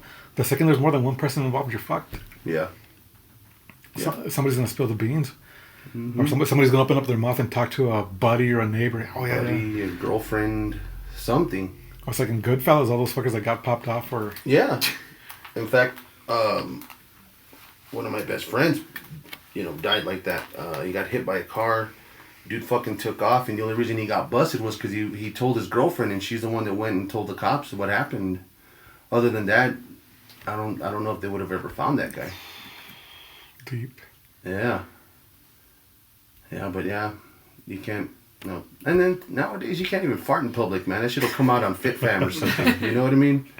Oh, I won't go into it, but there's some fit fam shit that Yeah. I know about. Yeah. You can't even queef on camera. I mean, anywhere in public, because that shit'll come out on FitFam. Like, hey, this disgusting bitch. She queefed, she queefed at in the men's room. I don't know what she was doing in the men's room, but it was gross. Shit sounded weird. With my brother that you met, his wife is Colombian, Mm-hmm. and she's been here for 2.5, 3 months, give or take. So this is a house full of guys. Before she came out, it's me, my brother, and my son. And before she came over, my brother's like, "Hey, just so you know, the Colombians, it's disrespectful if you fart in front of anybody. So let's try not to fart." How many times has Monroy farted in her face? That son of a bitch queefed in my face at work of all places. Fuck that guy. I hope it burns when he pees. But we're not the ones that broke the rules, bro. Like my brother was one that, of course, fucking. I thought you were gonna say she did. I was like, damn. Just let it rip mid stride as she was walking past the TV or something. No, I think my brother's been the only one. I mean, if she's out on a different corner of the house, of course I will too, you know. But my son, talking about my brother and I would always blame my son, you know. Hey, Ryan. And then, dude, my son the other day, because my brother was working, so it was me, my son, and my sister-in-law. And she's in her room, whatever, and I busted ass. And I tell my son, hey, Ryan, no está cochino. And he looks at me like real, for the first time in his 10-year-old life, bro. He looks at me real serious. He's like, Dad, it's getting annoying that you're always blaming me for farts. You and Theo Rudy, that's getting really annoying. And I'm like, oh shit. That hurt. Oh, bro, it's a dude thing. That's how we play. It is. And, it's a fart game. But I've always busted my son's balls because that's how I'm gonna toughen him up, you know. Yeah. Like I show my son a lot of love, but he's got my sense of humor. Thankfully, you know, like he'll say stuff that not appropriate for me to showcase, whatever, but he'll say stuff that makes me laugh sometimes too, and this is like my humor being bounced back at me. You Yeah, know? I'm doing something right, you know. My 13-year-old's the same way. She says the most fucked up shit, and all I can do is laugh with her. And don't say that around other people, sweetheart. but even here in Socorro, because people, I think for sure your area too, by Bel Air, you said, right? Where I grew up, yeah. Yeah, so that's a tough hood too, you know, and down here was tough too. But even down here, you'd still have a couple of poor saps that were innocent and naive, right? Yeah. Like I know plenty of guys that were not plenty, but there's a handful of people that are too fucking innocent. They're not street savvy. And those are the fuckers that were fucking bullied. Yeah. So I know for a fact it won't happen to my son, bro, because he's got the mouth that I've got. You know, I think he's gonna be okay. If you had to learn how to roast back and snap back at people, we would have fucking snap competitions at the school amongst ourselves, like me and a whole group of friends. We just pick two random people and we just roast each other. You know, your mama this and you're so dumb and all that kind of shit. And it was a good time, man. It was a fun time. Yep. Nowadays you do that shit, some kid will start crying to his parents and his mom will come over pissed off. And now I gotta call her a stupid bitch and tell her to get out of my house and you know, tell her she needs to grow the hell up. Fuck your kids and all that shit, and I get to be the asshole, you know. And my son knows better too, because I've made it a point. You're not going to be the jerk. You're not going to be the bully. You use your mouth when you have to, and that's it. But even with me growing up, like I remember, even my mom would say, she would say stuff like, "Oh no, it's because Rene gets out of trouble because Rene has a mouth. Rene knows how to defend himself verbally, you know." And that was always the case. That's why I'm not good at chingazos, bro. But my brothers are, not me. But yeah, going back to bullies, because you mentioned bullies earlier. So were you bullied severely back then, or? I was just teased. I was the fat kid in class, you know, and I have hyperactive. As you can tell, as I keep sniffling and shit, mucous membranes. So I was teased a lot, man. Yeah. You know, nowadays it doesn't matter, but back then, you know, it kind of sucked. The Green Day thing still fucks with me. Fuck them kids. Green Day, what happened? So when I was in high school, when my freshman year, I had a Green Day Dookie T-shirt, right? And in the front, it had the cover of Rolling Stone when they came out, and in the back, it had the Dookie album cover. So this was in '96, and for some reason, everybody was fucking with me because I was wearing a Green Day T-shirt. They're just being a bunch of assholes, making me feel like stupid for wearing it, and I was like, man, fuck these guys. Our senior class song 4 years later was Good Riddance, Time of Your Life. So I was like, man, fuck this song. Fuck all you guys. I hope it burns when you all pee. Fuck all y'all. And because of that, they all look like 12 years older than I do. Yeah. I went to his class reunion Right. or whatever. And I was like, you went to school with these people? Because we were like still in our 20s, right? Yeah, I was 28. I was 27. But they looked rough. Like really rough. Yep. Estaban pa la chingada, bro. You know, I was like, yeah, I went to school with these fools, but, you know, in those days they were partying and doing all this crazy shit. I just wanted to play baseball and video games. That's all I did in those days, and guitar. I played guitar for the school, and that was it.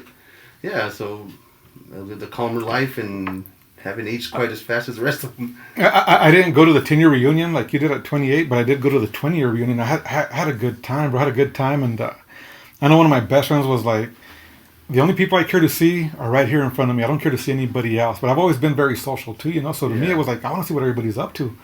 The first time, like I said, I didn't go because I didn't like where I was at in life, you know, and I was living with my parents. I was bumming it here and there or whatever. But not until my 20-year reunion, I went. I had a good time. I went. I've got two of my female best friends that I went with, that I grew up with. I went with them and Mandy and her husband and my friend Cindy. Had a great time, bro. But like you said, some people didn't age right. Dude. Especially some of the popular ones. Yeah, the ones that partied all the time. Mm-hmm. And then all the people that still look young, that was all the student council people that I didn't even fucking know. A lot of Uncle Ricos, though, too. A lot of Uncle Ricos. Yeah, a lot of the guys that, you know, if I would have just been put in the game in the fourth quarter, we would have won state. One of those guys. I'm that guy for baseball, though. I didn't get put in the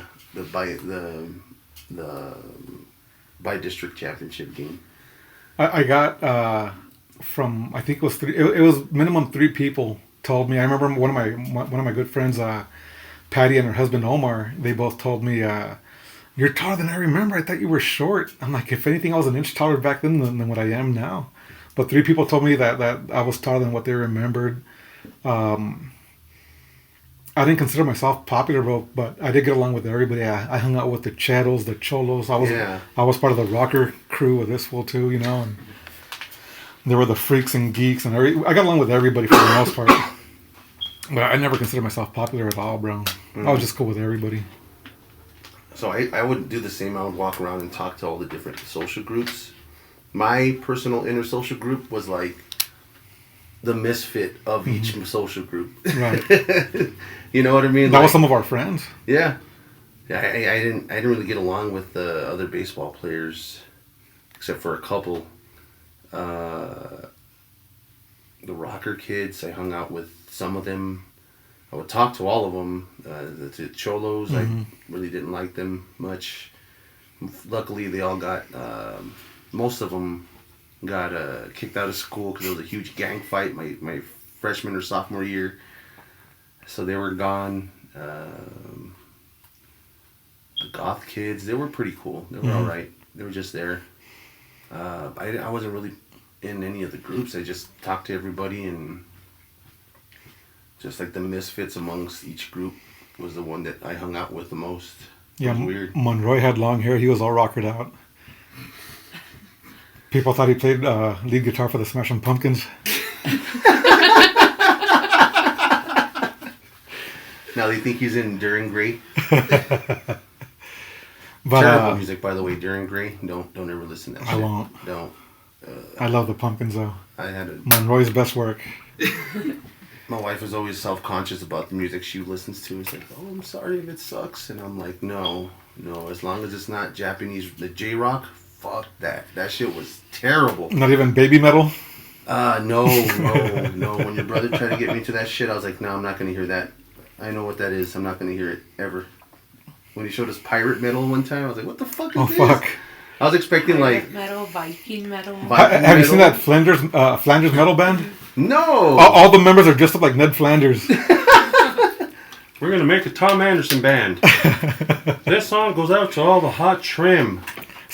So I remember, though, going back to the Freaks and Geeks, I won't say her name, but there was a chick in my class. And you could tell she wasn't dressed the most popular-ish or anything, you know. She was a cool chick. I was always cool with her. But this one day, oh, man, I'm actually wearing the shirt underneath the sweater. But this one day, she started dressing up rocker also. And she would ask me and my homeboy Lonnie about the bands that we were into, right? And at the time, my first favorite band ever was Soundgarden. From Soundgarden, I went to the Chili Peppers, Metallica, Megadeth, all that stuff, Pantera, right? But I did love cakes that were softer, like Cake, which you mentioned. But this chick showed up one day, went from dressing normal to goth or freak, whatever the fuck, with a black eyeshadow and everything. And but this is after she was sourcing all of her insight from me and my homeboy Lonnie. She was asking us about, do you like this band? Why do you like that band? Why do you like this band? Blah blah blah. So she took the information. I don't know if she was asking other people about that stuff too, but she asked me and Lonnie several questions. And whenever she shows up all rocker looking, she's got her tape deck at the time. I wasn't even a CD Walkman. This was in high school though. this is still in high school. I mean, CDs were out, whatever. But she lends me one of her headphones. She's like, "Are you into this band? It's Cake." And I listened to it, and I did like them, but at the time I was like, whatever. I love Cake now, right? But I'm like, fuck no, this is dog shit, Aw. dude. I made her cry, bro, just saying Oh. that. And then look, no shit, I'm wearing Cake right now. Oh, This is one of my favorite. I wear this shirt all the time now. Like, this is one of my shirts that I fit back into it now, so I'm wearing it all the fucking time because I love Cake. I met them at a show in Albuquerque. Well, they had the signing booth, whatever, so I got to shake hands with them and take a picture. One of the worst pictures I've ever taken because my eyes were closed. But every time I'm like, damn, I love Cake, and I made fun of this chick for liking them back in the day. Like, I Yeah. shattered her world. She was trying to be cool, and I just fucking Dang, shattered shit that. all over it. I shit You all already over it, knew bro. that she wasn't being genuine, dude. I think subconsciously that's why that. She came wasn't out. being genuine, but she was trying to fit in for sure. You know. Yeah, but she Pobrecita. shouldn't have gone What's through your the favorite whole. Cake song? Like, just like the band, you don't have to. So wear my the black favorite shit. Cake song is a cover, just because I mean I love all I their Will Survive? songs. And I Will Survive is that's one of my karaoke go-tos. But I love everything from Love You Madly, Love You Madly, right? Is one of my favorite songs. Dime is a great song. Wheels is a great song. They got a bunch of great songs. I listen to all their albums. Mustache Man is great. I like Friend is a 4-letter word. Yes, Comfort Eagle. He had just sent me Frank Sinatra live on Letterman, I think. Yeah. Cake is so badass, and so I'm working in San Diego. So for my work schedule right now is I'm home for a week and I'm off for a week, and they were gonna play at a new amphitheater in San Diego somewhere on my off hitch. I would have had to have stayed in San Diego an extra day or two to be able to see them, but I didn't because my son wants me home, you know. Oh. But I was like, man, I haven't seen Cake since that time in Albuquerque, and that was before my son was born. Dang. So that was 11 years ago, give or take. But Comfort Eagle's a badass song too, and I love Cake. Friends for Little Word is a badass song. Perhaps it's a cover también. Yeah. That one's a cover from back in the day, but Perhaps is a great song. Told him the story about how you met him, Who? the singer from Cake. No, we had just gone to that show, bro. It was gonna be Black Flag. Was it Black Flag? No, Bad Religion. Bad Religion. Before them, it was a band called something with the bear. Okay, minus the bear. Minus I was the gonna say I bear. wrestled a bear once, but that's not the same. That's not the same genre of music. I was like, I wrestled a bear once. You wrestled a hairy dude? No. No, it was minus the bear, and then it was Bad Religion, Cake, and then the Killers. Oh shit! That was a badass show. Wow. But between sets, I don't want to miss the Killers. I love the Killers too, whatever. But they had their signing booth before the Killers started playing. So I was in line. I had a pretty good spot too, but I had to get out of the line for X reasons. I can't remember what the fuck the reason was.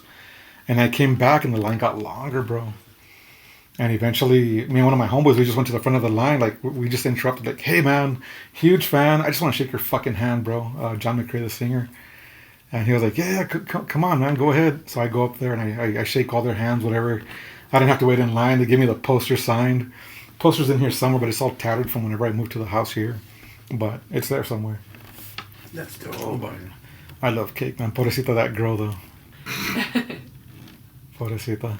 Well, I mean, the black makeup, Hmm. she had it coming, bro. Yeah. Hope it burns when she comes. It probably does. No, I don't wish that on people for reals. No, there's some people that need it. Not her. But there's some people that they need the burn. Yeah, those that talk shit about my Green Day shirt, though, But I do hope their pee burns. But I was talking to a friend recently too, bro, and she mentioned a friend that used to bully me. Mm-hmm. And dude, instantly se me calentó la sangre. Instantly I was like, fuck that motherfucker. That motherfucker's dog shit, you know? Brought your piss to a boil, huh? Yeah, man. And I hadn't even thought of his name in a long time, bro. Dang. And it was like, it just brought back memories because this fucker was a dick to me, bro. Let's go fuck his shit up right now. Yeah. I got you. I'm sure we I've been can, wanting to bro. Fight somebody Dude, lately. I don't So know. speaking of, and I was telling her too, I was like, that motherfucker was big into roofies back in the day. No. Roofies? He was big into roofies. He would take them and he'd be all fucking sluggish and shit. Oh, I thought he was roofing bitches. Like, No, fucking P. Diddy no, style, roofing bro. himself. Like, cabrón.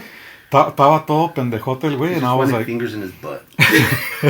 he probably did. I'm roofied. Who wants to? But I remember I saw him all messed up, all fucking high on that shit. He todo pendejote, and I was like, this is my opportunity to kick his ass for all the shit he ever did to me. Did I do it? Fuck no, I just fucking left him there, you know? Because I'm not that kind of guy. But You should've- but there's so many. His ass, but like throw him into the trunk of your car and throw him into a ditch and just left him there alive, just so that he could freak out for a little while and wake up there the next morning. Dude, but the second I heard his name, it like clicked automatically. Dang. Like, oh man, this guy It was was a trigger word. Yes, it was, bro. It was. There's only 2 people that have done that to me in my life where I hear their name and I'm like, fuck this guy too. I was telling about the other guy too. Not as significant with the other dude, but this guy, man, yeah. Yeah. Well, I hope his ass burns when he pees too. Oh yeah. His ass burns when he pees. Don't even ask how that shit happens. Made your nuts itch on the inside, right? Science. He's got a great he's got a great phrase from one of his songs. I got it from B. Oh, is that where you got it? Yeah, B used to say, you make my nuts itch on the inside. So like, dude, I'm gonna use that in a song. That was my chorus. I would just fucking rant about shit that bothered me, and then what it all comes down to is y'all make my nuts itch on the inside. And you still have guitars at home or no? I have some guitars still. Yeah, I have my acoustic at the house. I have the guitar that I was gonna give my friend when he was gonna get buried, but I found out his dad was gonna take it, so I took it back. Fuck that guy. Hope it burns when he pees. Hope it bleeds when he pees. That guy was a douchebag. But yeah, I have the old videos on YouTube and all that fun stuff. All right, all right. I did a lot of fun stuff. And do you still dabble here and there, or? I just make instrumental stuff for the channel, and that's Nice. it. That way I don't have to use copyrighted shit Yeah. while I'm playing and all that fun And stuff. did you guys kids pick it up too or no? Music? Like music, school band. Yeah, but like school band. Mm-hmm. Yeah, no, didn't start bands or anything after that. No, they didn't quite pick it up. My sister did for a little bit. She sang for a band for a little bit. It was funny, man. Yeah, my sister's very, very timid, very quiet. But Your sister's a ball buster, bro. look who she grew up with, bro. I was her brother, and my dad was her dad. Like, what the fuck? She had to have thick skin, bro. And then she's 4'10", light skinned, when the rest of us are brown as shit, except for my dad. And she just, well, no, she didn't. I mean, my entire dad's side of the family is really, really short too. But she just, we used humor to get through those years, Oh, man. And because of that, we have a lot of inside jokes, and we just roast the shit out of everybody and everything because it's funny. Yeah, for sure. It's always Yeah, a it's good funny, fun, bro. man. Some people get offended. I don't. If I say something that offends you, I'm not sorry for saying it, but I'm sorry you're offended. Does that make sense? Yeah, for sure. But you don't even gotta apologize, bro. You know, Yeah. because the second you start apologizing, you're gonna have to apologize for everything you say from that point on. Fuck no, I don't dude. apologize for what I said. I'm sorry you're offended, but Not even that. I'm you not know. gonna retract what I just said. It's all for fun. It's all for jokes. It's all for the Mhm. for the lulls. Like even in text messages with certain friends, but like I remember I used to have to tread lightly. I was like, I gotta be careful how I say certain things via text, as without the tone of your voice behind it, they might take it the wrong way, you know. And it's I don't know about that, man. Because if you go to like McDonald's in the middle of nowhere between here and like Dallas or something, those people talk really rudely to each other. Like, what the fuck you want, you know? And they're like, oh, I want this, bitch. And they're like, okay, it's this much, motherfucker. And then like, all right, cool, thank you. Have a good day, sir. You know, like that's kind of how it feels for us that we're from here, where it's a little bit more polite, I guess, like courteous in a certain way. yeah, dude. So, some of my buddies that hired on with the railroad with me, from the Chicago side, they got that Chicago edge to them, bro. The way they talk is very aggressive. Like New York. It's very like New York too. Yeah, it's very aggressive, and it's a lot of ball busting too. Yeah. They're like, hey, I need you to fucking do this yesterday. And I'm like, okay. You asked nicely? I did ask fucking nicely. Fuck out of here. Yeah, like Fuck you. like my cousin Frank that lives close to Adrian's old house. Uh-huh. Frank's tall as fuck, where he's real tall, red and strong looking, and we were both working in Carlsbad. Me with the railroad, him in the oil field. So we were living in the same house, and we got some other roommates. I was living there first with my cousin Angel. Eventually, my cousin Angel came back to El Paso. My cousin Frank moves in, and Frank's a year younger than me. And the way I talked to Frank was very aggressive. And the roommates that don't know better, because they had barely met Frank, they'd be like, "Eh, bueno, tienes miedo que te meto una chinga?" Fuck no. But of course, my cousin Frank would beat the shit out of me if he was really pissed off at me, right? Yeah. But I would talk to him super aggressive. He'd talk to me the same way, but it's just the way we grew up. Like, Yeah. I love my cousin Frank a lot, and it's never me saying shit to piss him off. It's just the way we talk, joking around. Yeah. De que me meto la chinga, se me la mete. But he'll never do it, you know, because... Yeah. Yeah, because it's understood. It's it's just us bros playing giving around. each other shit, bro. But these guys would see my cousin Frank, and then me talking shit, little pathetic little puppy trying to be tough or whatever, and the big old bulldog over here. And nah, it's just the way we talk to each other. It's fun. You were what was his name? Hey, George. Scrappy Doo. Oh, Scrappy Doo. There you go. Was it like that for girls, Lisa?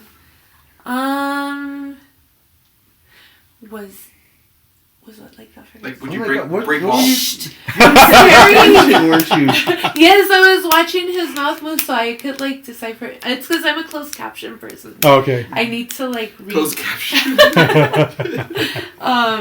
Was it like that for girls as far as bullying and stuff? Like busting balls. It was a lot of slut shaming, and we didn't even know what a like true slut was, right? But They make the world go round, by the way. They're gifts from the gods, baby. yeah, I just remember a lot of that. It was a lot of slut shaming. Did you guys have like in our school? They had like towards the end of the year they had like a newsletter that the students would make up, shaming everybody. Oh, like a burn book? Yeah. E-girls? What did they call it in Socorro? Do you remember? Socorro had a burn book? It was Yeah, in Spanish though. No, just kidding. I don't remember. What did they call it? MASH? Esta wey está super wow. Es una super I sucia. remember. No, they had some like clever burns. Like I can't remember who the person was, but I remember one of them being, after being with the entire football team and baseball team, I'm surprised she still isn't pregnant. Like shit like that, bro. Fuck. It's not even. Like, That's the kind of shit that kids cry about online nowadays. mm-hmm, And I'm like, well, what if I told you if you turned off the phone, you wouldn't have to see it? mm-hmm. But the burn book, No man, shit. that's fucked up. There was a lot of jokes at Bel Air, too. Like, I what got go ahead. I got in trouble for like those not the goosebump books. What the one was like the skull on the front. It was a black bug. Oh, scary stories to tell in the dark? I think it was that on one of the back of those. You know how they had the Scholastic book fair. I had gotten that and an origami book. And we all went to the bathroom because in the back of that book, it showed you how to like call Bloody Mary. And so then like we all went to the restroom and we were doing it, and then some girl started like crying, and then this other girl was like, I have scratches on my back, and I was like, oh my God. And so I thought it was working. And so then we went outside and everybody was like crying, like everybody was sitting just next to each other crying. And then they got me in trouble because they were like, it was Lisa's book. And I was like, what the fuck? Like, we were all playing together. You know what's fucked up, though? The only thing that actually happened that day was that all of you got your period that same day from doing it. That's why she was crying. It was her first time. Her nads hadn't dropped yet, baby. It was like 5th grade. Nards. Yeah, her fucking nads hadn't dropped yet. She was becoming a woman. She blamed you for it. And I got in trouble with the principal and stuff. I remember that. And I was like so mad that I threw the book away. Wow.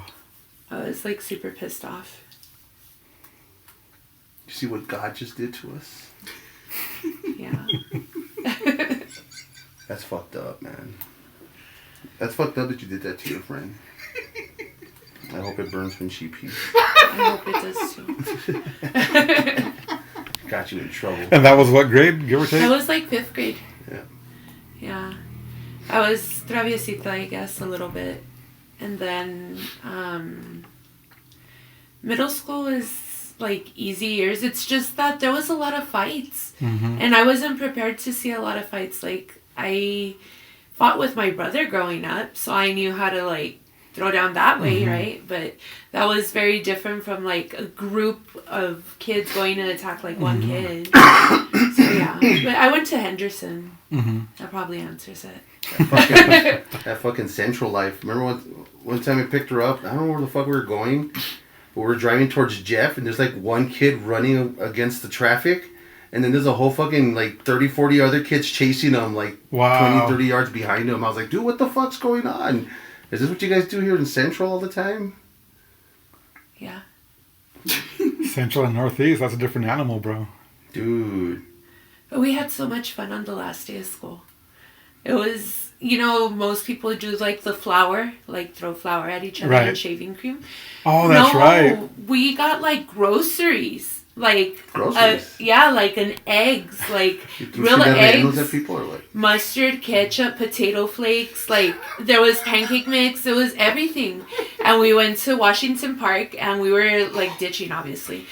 So we were like laughing and throwing stuff at each other and hitting each other and whatever.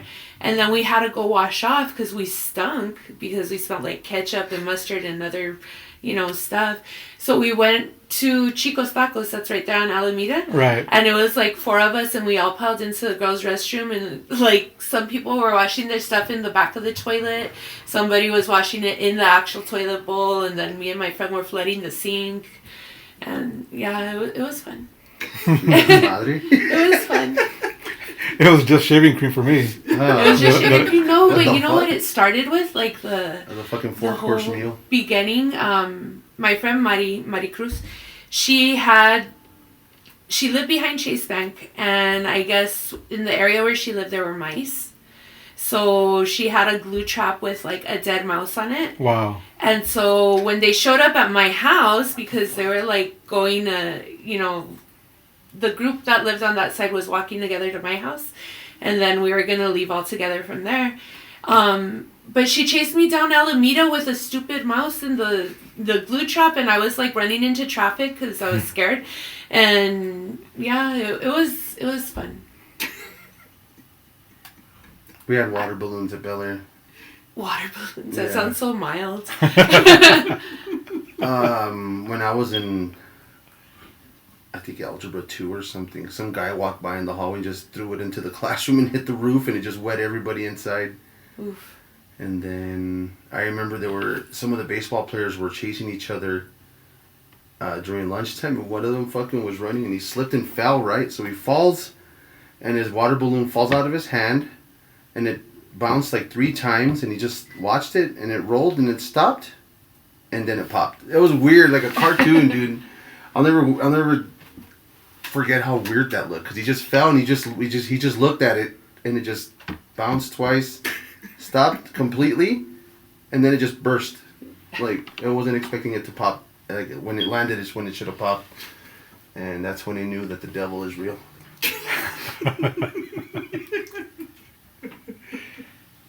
Craziest thing we did was my brother had gifted my younger brother and I some boxing gloves, like some cheap ones from the swap meet. And we would take them to school, bro. Oh shit! And we'd take them to the restroom. And it was like a little fight club, bro, where people would go up against random people. Did we talk about this on the podcast already before? I think so. Yeah. Yeah, but I'll just reiterate it. But we would go into the bathroom and best friends would box each other, And I remember, because I talked to Eric about it after the fact. But my buddy Eric and his best friend Raymond, real tight to the day. I think they're still pretty close. But their chingazos were the ones that you could hear. Like, you could hear the impact, bro. They're, like, hitting each other real rough, like chingazotes, And at one point, I think it was Eric that hit Raymond, knocks him on his ass. On his way down, he hits a urinal with his head. Shit! And whenever the fight's all said and done, fucking he picks him up, and they hug it out, and it's all said and done. Yeah, bro, but I fought several dudes. My brother fought several dudes. My friends all fought each other, too. Good times, man. Good times. Yeah, no, I didn't do anything like that. My daughters fucking started a kumite in my front yard with the neighbors' kids. One of them got a pair of boxing gloves, and we had my dad. My dad still worked for the city until he retired a couple years ago. So he had found this big ass, like a lawn chair, like the ones that are like red and blue, and you like Yeah. they fold up into that little bag, and then you just fold out. But it's fucking huge. Like, I fit on it, and I could probably fit another human being next to me on it. Like, it's that big. Mm-hmm. So all the kids thought she was cool because she had that chair. And it's really tall, too. Yeah, it's really tall. So I think we were streaming, or I was just playing video games or something. And it's a 2-story apartment. and the front of the apartment is right next to our window, and I had it open so I could hear everything outside. So I'm looking outside, and I'm like, what the fuck are they doing? And these 2 kids are putting one boxing glove on each, and my daughter's just sitting there on the chair like she's fucking Shao Kahn or some shit. Hell yeah, bro. And then I'm like, what the fuck's gonna happen? I just stay quiet watching, and then I just hear, all right, okay guys, fight. And then one of the kids just yells, Cobra Kai never dies. And he fucking runs and he rocks the other kid in the face, culero style, bro. Just boom, rocked his fucking face in, dude. And I was like, holy shit. And then you weren't home that day. I think you had gone to pick up Haley or something.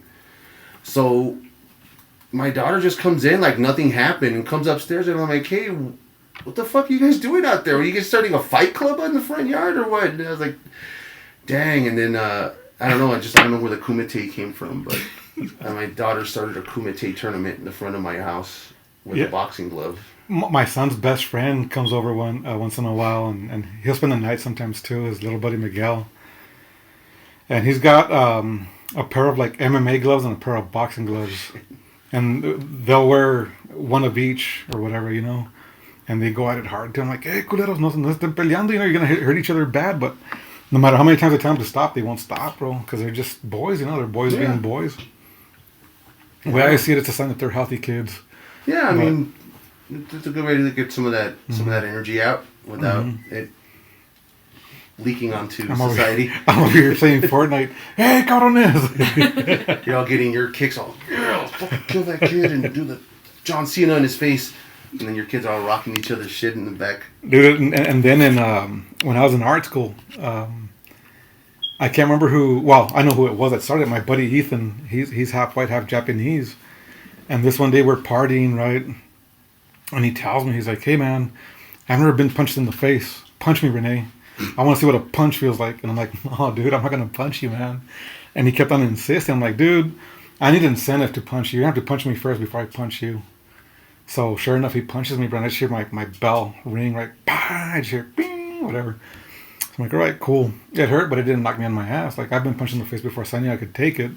But it had been forever at that point before I got punched, you know. And so anyway, I punched him, but I overthought it, bro. And I just hit him with my 2 knuckles, my half a fist, not the whole fist. Knocked him on his ass. But from that point on, every time we'd throw a party, because after me and him, another pair of people, friends, went up and did the same thing. They were punching each other too. Just one punch and that was it. One punch each and that was it, you know. And every party that we'd throw, people would do that, man. Just to see if they could take a punch. I want to do that with the people who talk shit about my Green Day shirt. Except they don't get a first punch. Oh. I go first. We'll Rochambeau. No, I'm just kidding. I'm not that pissed off about the Green Day shirt. I let that shit go a long time ago. I just like fucking around about it. I'm still pissed off that this fucking guy queefed in my face at work, though. That shit I haven't gotten over. I totally did. Bro. So we're in a call center, and it's the partitions are 2 people per seat. It's me and B, my friend B, sitting over here. It's a glass partition, and this dude sitting on the other side of the glass, and they just hear, hey Alex. So I fucking rolled back, and I'm like, what up, bro? And he fucking just spins around on his chair with his legs open, and then right in my fucking face, bro. My hair was slicked back, my eyebrows were singed off, and the hair in my nose was all curled like fucking Easy E, bro. And I was like, this son of a bitch, my mouth is open and everything, bro. I never fucking forgave him for that shit. And I'm still not over it, brother. Got you good. Still not fucking over it. Yeah. But you've never crop dusted anybody yourself? Oh yeah. Like at work or anything? Not at work. I've done that at work. I got crop. Man, this fucking guy. You couldn't leave because we was a call center. So. Yeah, so we couldn't like get up and like, oh shit, I'm gonna take a personal break. I was on a call when it happened. So like, this son of a bitch, I gotta fucking sit here with this shit in my face, and my vision was blurry a little bit, and molía puro queef. I remember once upon a time, bro, this is when was it Ojos Locos when it was new in El Paso? It might have been there, it might have been somewhere else. I can't remember where it was, but somewhere on Airway, one of those bar restaurants. Me and a group of friends had gone, bro, and I wasn't feeling good that day. And we're leaving the restaurant like at right before midnight. I'm assuming, if I remember correctly, we're about to leave. We're probably bar hopping. I can't remember, but we're walking out, and I crop dusted on the way out, bro. I crop dusted. And then one of my buddies recognized somebody and walks back into it to say hi. Oh, he went right into it. That's what he gets. You see that whole section of people like, what the? It was like that scene in Ted. I am here on business. God damn it. I am here on business. I'm like, man, if I keep on walking, I'm going to look guilty if I get away. You're all playing it off. Smells like someone farted in here. You smell that shit, bro? But what sucks, so I fly a lot for work, to and from. I fly a lot, and they cover my flights.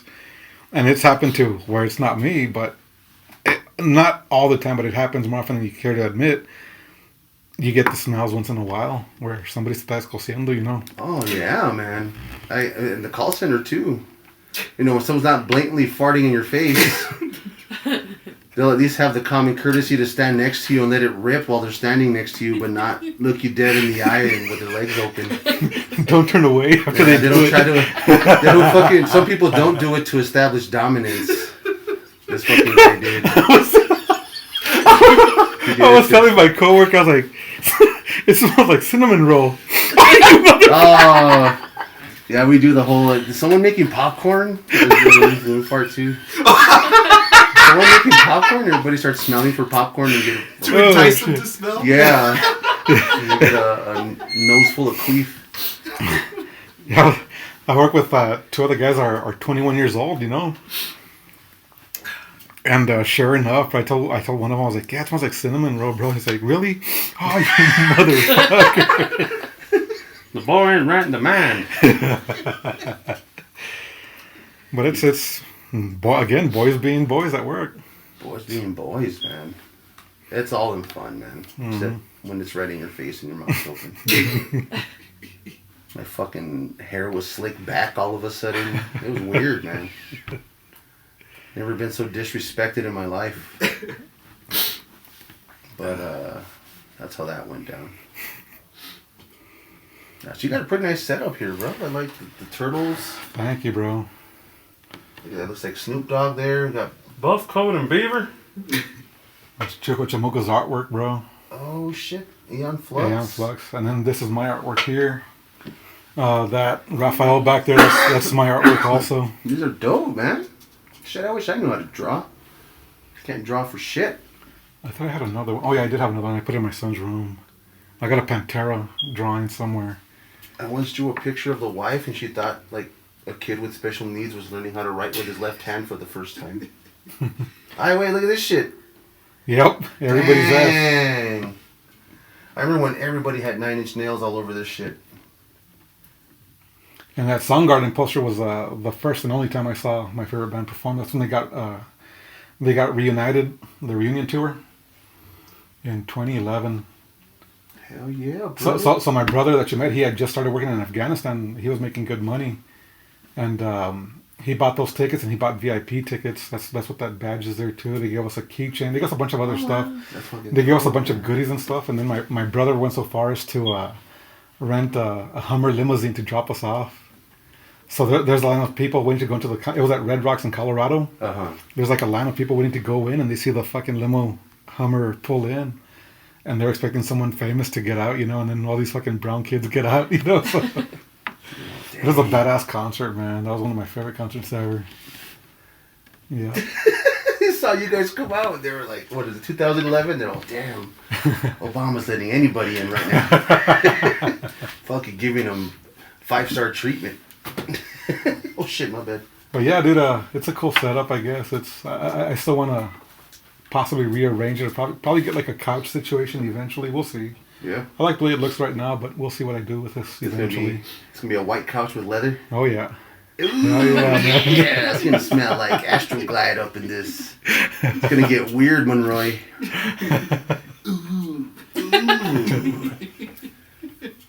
The Asian persuasion. Do you guys film in your? Do you guys have a room dedicated to your streaming, or is it your living No. room? It's or- actually our bedroom, dude. Oh, your bedroom? Yeah. It's legitimately our bedroom. I mean, we might move it down to the kitchen soon, Mm-hmm. just because it's got more space. But right now, no, not when they got kids there, bro. They don't leave anything clean. Yeah. They fucking clean it. Or It's take care of things. trash. Like super Yeah. clumsy. And the dogs too. They're all Derpy. derpy. My dogs are derpy as shit. My Chihuahua has his eyes is looking two completely different directions. Be nice. But did you like the new movie? The new Ninja Turtles Yeah. animated movie? It was double pop. It's got a great look to it. I know some people are having issues with April O'Neil. Like, I don't care. Like, I love the April that we grew up with for sure, you know? Mm-hmm. Hot April. But I mean, I loved it, man. I love the voice cast. I think the only beef I had was that Bebop and Rocksteady weren't villains, but it is what it is. It'll be cool. Can't wait for the new one. And I think they're gonna do a different live action one again. Are they really? Is what I think I've heard somewhere. Michael Bay's not going to touch this one, is he? No, not him. Okay, good. It's not going to be him anymore. But yeah, initially with those, I mean, I thought they were decent. They're not the worst movies. They were decent. But I think before the first one came out, he was saying they're going to be aliens initially, not mutants. Yeah, I remember that. And I was like, fuck that bullshit. Everybody was pissed. I think some of the concept drawings even had their little antenna or something. I was like, no. Oh, I'm glad they changed that. Mhm. Like the Sonic thing too. Mhm. Like Oh that. yeah, man. The fans got all up on that. Yeah, that Sonic looked terrible. The initial design. Which I like that movie a lot for sure, man. And my son loves it too. And Mm-hmm. I enjoyed it a lot. The Mutant Mayhem. There's a lot of people that didn't like it, but I understood it. I mean, it's a product of of the the times. present. Yeah, the present times. We're expecting it to still be taking place in the late 80s, early 90s. It's not like that anymore. I mean, there's some shit that should be left untouched, like a bunch of stuff, like the whole drama that they had recently with Snow White. But I think they're making it more to the original story after all. Mm. But with stuff like this, I get it. You know, yeah, it's more of a present time. I love the soundtrack. Mm-hmm. I'm more into rock, but that hip hop soundtrack on that with Wu-Tang and everything was great. Yeah. Yeah, Wu-Tang is for the children. Wu-Tang is forever. Yeah, presidents come and go, but Wu-Tang is forever, sir. Yes, sir. Yeah, I mean, I'm into a bunch of shit, bro. But like I said, my buddies are big into the Turtles. I was big into the Turtles growing up too, and they were collecting. And little by little, they started gifting me a couple things. And I was like, man, I don't want to do this. I don't want to get involved in collecting shit anymore. And my thing is guitars, bro. And I'm done buying guitars now. So this is it was just for the studio, but I still kept on buying shit. Something that's a little bit cheaper. Just go. Yeah. Where's your Ninja Turtles guitar? You gotta have a Ninja Turtles guitar in here somewhere. So my new guitar, I put that joint of mine, that Raphael stick, he's my Uh-huh. favorite turtle. I put a sticker of that on my guitar, my new one. Hell yeah, brother. And that's it. Yep. Yeah, about the I had even told Adrian, a lot of other people, I was done buying guitars. Like, I don't want to buy more. I've got a Fender Telecaster, an American one. That's a badass guitar, bro. It's a badass guitar, and that's the last guitar I needed. I've got that. I've got my Stratocaster, and I've got these two, and I've got a Martin acoustic. And I was done buying guitars, bro, because everything I have sounds great. You know, they're badass guitars, and they're great quality guitars. And then I love the Foo Fighters too, and they came up with Dave Grohl's signature guitar, and I had to have it, bro. Would you say it's the best? The best? The best? The best of you. It's a badass guitar, man. It's beautiful. It's a beautiful fucking color. It's the best. The tits? It's the best, the best, the best. Yep. Yeah, man. Do you guys collect? You said you collect your movies and stuff. Yeah. A lot of Blu-rays and I still have my DVDs. If I have a Blu-ray copy of it, I'll get rid of the DVD. But if not, I still have the DVDs. Yeah, I still got a bunch of Blu-rays here, a bunch of DVDs in my garage, and then I just started buying everything digital now. Digital, I yeah. stopped. I got into the digital too, but I buy physical copies too, in case the internet's out or something. We can still watch it. And I was just talking to my sister-in-law because she was talking to me about Breaking Bad. I still haven't seen it. No, What? I hear it's great. it's I've tried it a couple times. I guess I got to really sit down and give it time. yeah. But then she was talking about Walking Dead. I told her, I was like, oh yeah, I've got several seasons of Walking Dead on DVD and Blu-ray when it first started to, just after the Negan episodes. Once he became a buddy, I was like, I think it's more of the same. I'm done. But yeah, but I still got a bunch of that stuff in my garage too. In boxes. I nerd over Game of Thrones. Still. Yeah, I got to rewatch the first. Yeah, I got to rewatch the whole first series because I haven't watched. What's the other one called on HBO House of the Max? Dragon. I still haven't watched that Had one. you read the books or any of them? No. I don't read Run from Socorro. No, I used to read a lot, but I stopped reading a long time ago, bro. Did you? I think the last book I read, which the movie sucked, but the last book I read was American Sniper. Okay. That was the last book I read, and it was an easy read. But before that, I used to read a bunch of other stuff. I can't remember what, but I used to read a lot more. Right on. I want to read American Psycho. See. I like the movie. They're but I remaking read the that book. one too. They're remaking it? Hmm. I think Christian Bale did excellent in that. Oh yeah, hell yeah. He legit came off as like a complete gimp who would Hmm. resort to shameful acts and violence, and it was crazy. It was crazy. He had the money to do it and get away with it too. Why don't you get a job, Al? When he kills the homeless guy. Fucking, you reek of shit. Like, damn, what an asshole. Hope it burns when he pees. So what are you guys? Your favorite movies, both of you? Step Brothers. Oh hell yeah! Um, I did not see that coming, but that's great. That's badass. This is hilarious. Yeah, that one we watch a lot. that one we watch a lot. We watch that one a lot. We have a whole list of them. There's no one movie. Grandma's Yeah. Boy. Grandma's Boy. we Grandma's watched Boy that is one a lot. badass. Nick Swartzen in that gold. She's Out of My League. We watched that one a lot. The House with Will Ferrell. Hmm. Um, Did you ever watch Casa de Mi Padre? With I Will watched Ferrell? it, I own yeah. that one. that one's it's supposed to be serious, but it's funny hearing Will Ferrell speak fluent Spanish. Well, fluent. I don't think it's supposed to be serious, but I think they were for sure copying novelas. But I think that's Yeah. the whole thing about it. You tried watching it once and you said it was boring. Oh. It's hilarious. I like it. If there's no good-looking guys in it, she won't want to watch it. Oh, Diego Luna's in it. Well, both of them are. Diego Luna and Gael Garcia Bernal. They're both in it. Are they novela stars? No, they're Mexican movie stars. They're the guys from Y Tu Mamá También. And Oh then yeah, that guy. Gael Garcia. Oh, and he's in Andor, the Star Wars. That's Diego Luna. Oh, okay. He's the main dude. And one of them. No, was it Andor? Yeah, it was Andor. Yeah. You might know him from that Pablo Escobar, Narcos. He was the second okay. season of Narcos. Mm. That's his most recent thing.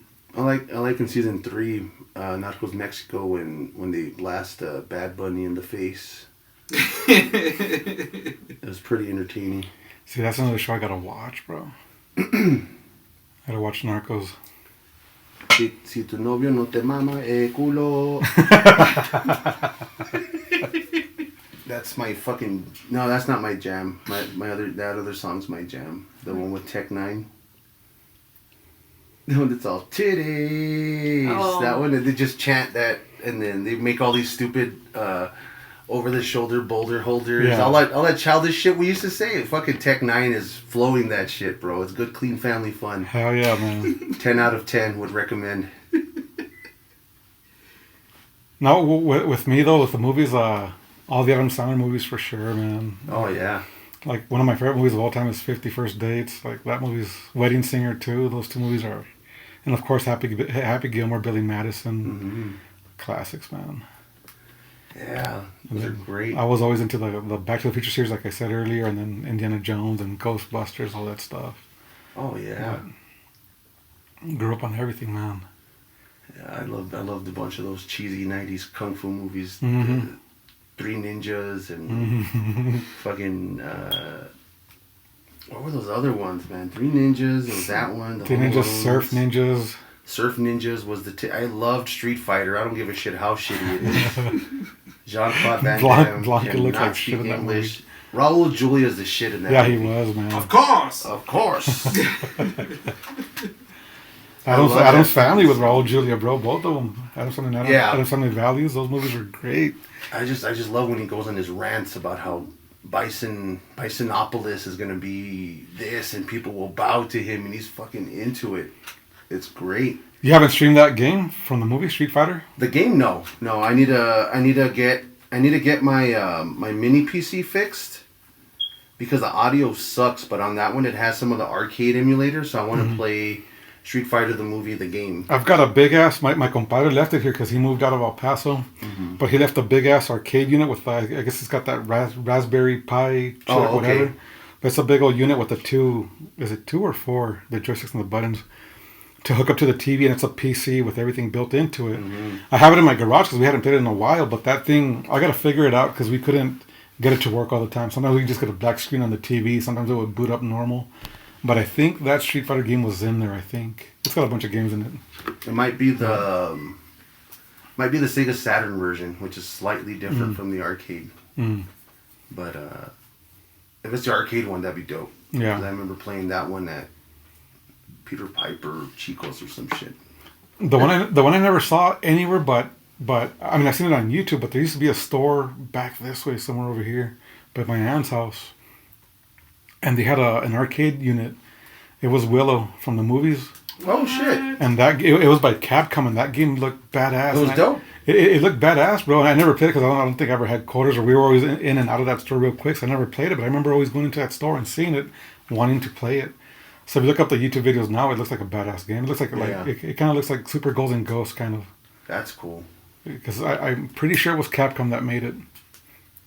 Another good movie, Willow, man. That movie was a badass movie. I haven't seen that movie in forever. I know they're remaking it. Well, they had the series on Disney Plus. Oh, it's a series. It was pretty good. I loved it. Is it good? I thought it was pretty badass. Did you see it? No, but I thought it was good. I liked it. Wow.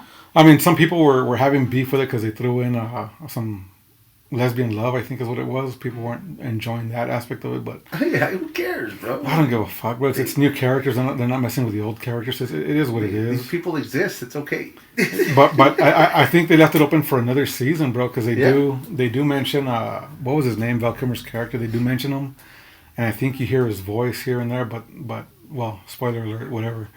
He's not in the first season, but he's I'm not gonna watch it. no. It's a good show, bro. It's a good show. We'll check it out. What did we just watch recently that was really awesome? What show did we just watch? The show that I've been watching with Zayla? No, not the Menendez brothers. I don't watch Pipitos all night.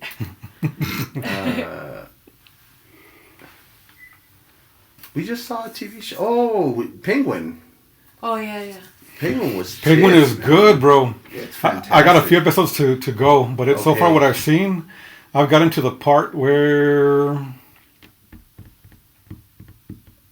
Oh man, it's been about a week and a half since I saw the last episode that I watched, but it's a great show. It's Yeah. it's badass It's gangster as Mhm. fuck, man. That shit is dope. because it's more mobster based, you know. It's legit. The Sopranos in Gotham, Mm-hmm. and the characters are cool. That Falcone girl is pretty awesome. Mm-hmm.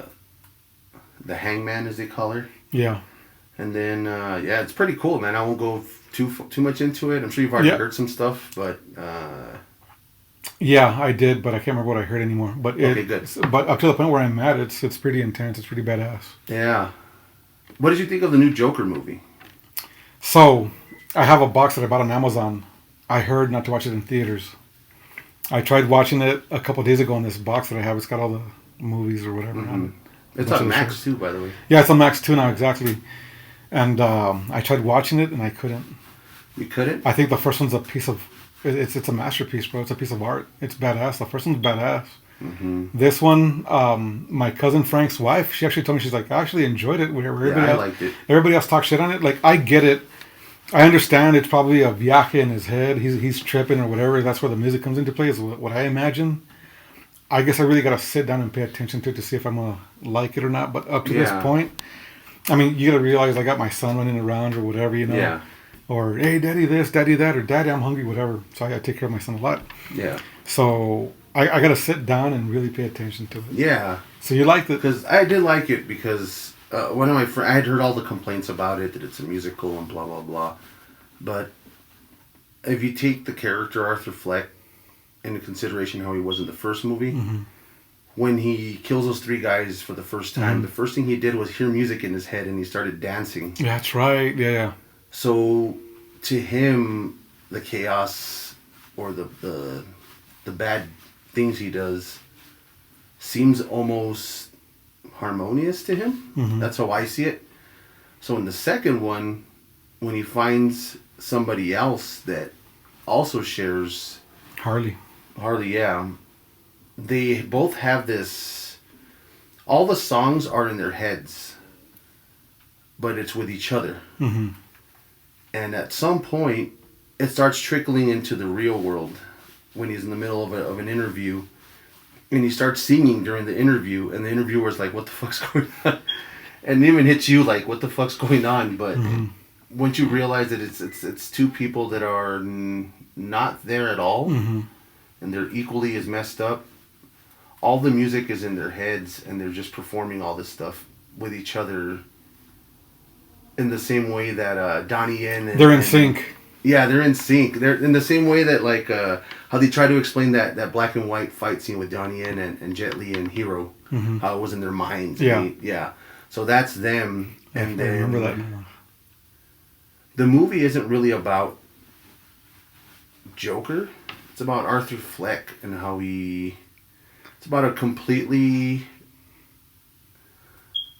pathetic person with mental health issues who influenced an actual psychopath who's murderous but I had to explain it to the wife, and we had to watch a couple scenes again so that I can explain what I was talking about.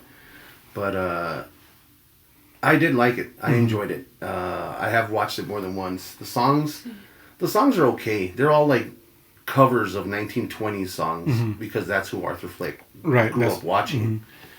So even when he sings the Joker Is Me song, it's a 1920s song. Just he's singing it, and Lady Gaga does the same thing too, and some of the songs that they sing together. But I understood it, and I kind of got it, at least my own interpretation of it. So I was able to appreciate it. My Uncle Emilio saw it in theaters. He's like, "Did you see it yet?" I'm like, "No, I was at work." I'm like, "No, I haven't seen it yet." He's like, "Don't watch it. It's shit." Like, all right, like whatever. And I kind of got the idea, like yeah, it's probably like I said earlier, it's a viaje in his head or whatever. It might be whatever his mental battle is or whatever. But I did try to watch it, like I said, this week, and I just couldn't. But again, if I pay attention to it, maybe I'll have a different opinion. But it's just the first one was so good, bro. Yeah, the first one's excellent. So fantastic movie. So with my son, there's a lot of movies where I'm like, I don't mind if he watches this or that, blah blah blah. But I think the first Joker movie was such an intense mental warfare type movie. Like it's too heavy. fucking real. It's heavy. It's too deep. And I was like, I can't let him watch this until he's older. Yeah, that's fair. Yeah, because I let Zayla watch it, but she was like 11. But she's on the spectrum, so she's certain things she's like a little further ahead than she should be, and then there's some things where she's behind. Okay. And one of them is she understood it the first movie. Yeah. Yeah, I mean I skipped over some parts, right? But, Right.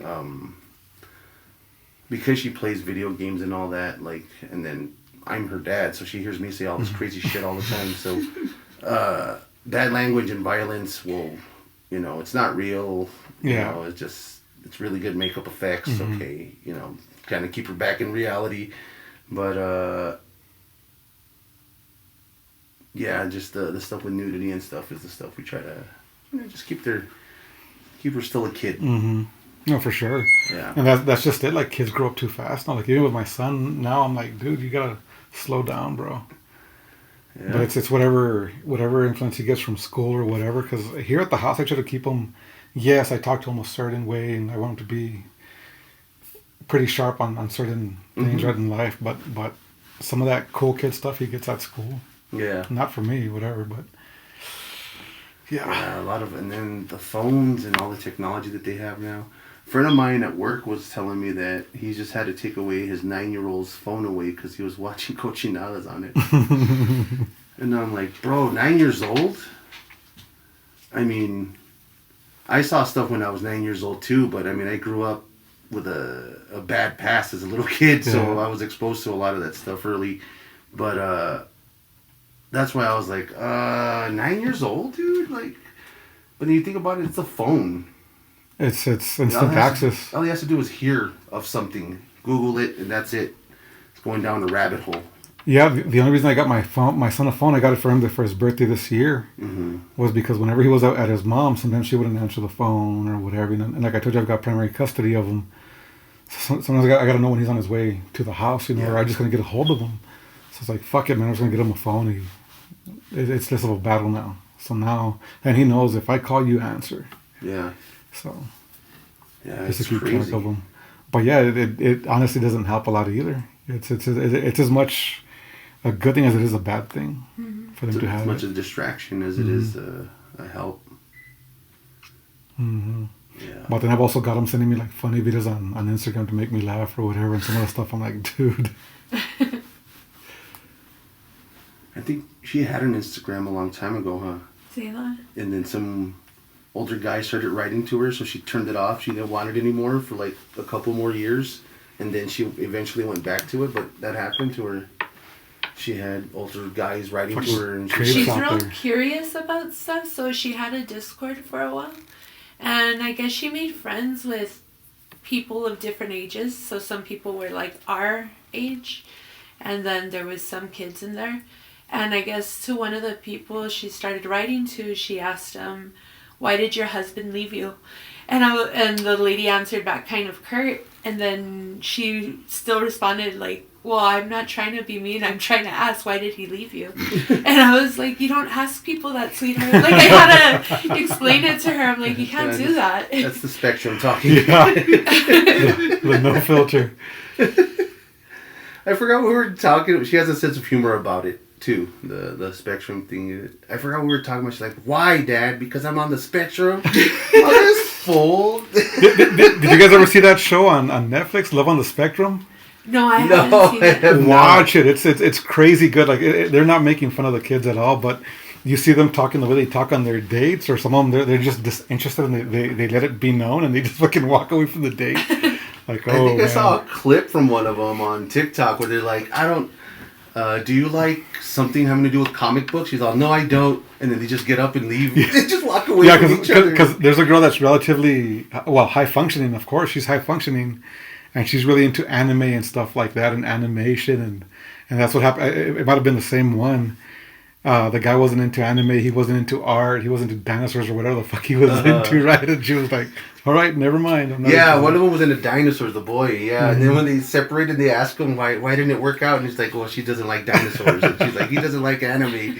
And like that, I love Rawota. They didn't even see anything wrong with it, or they weren't offended or nothing. They're just like, "Oh, you don't like what I like? Okay, well, fuck you, I'm out." And one of them, such a good dude. Like he's so proper, and he always wears button-up shirts. And I think he sometimes wears bow ties, but he's high functioning too. Very proper, very, very cool dude, man, for sure. And you feel sorry for him porque también he just can't figure it out. He can't figure out love.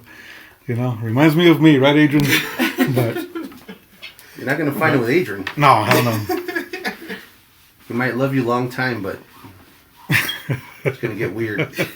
Eventually, you're gonna forget to say no Diddy one time, and that's it. And emotions will get involved. Yep.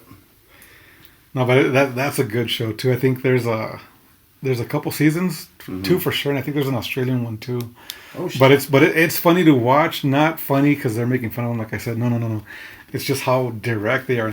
How brutally honest they are. And it makes you think like, wow, if we were like that and we wouldn't get offended at blunt honesty like that, it'd be pretty nice to be able to just communicate what you think. Like, hey, you know what? I don't like this. This sucks. I'm out. I'm out of here. Yeah. Like, you know what? You're fucking boring. I'll talk to you later. And No that's exactly offense. what it is. Yeah. Like, you don't like anime? Well, you're fucking boring. Peace. Such a good show, man. So what do you guys have planned up next? Whatever you're gonna stream?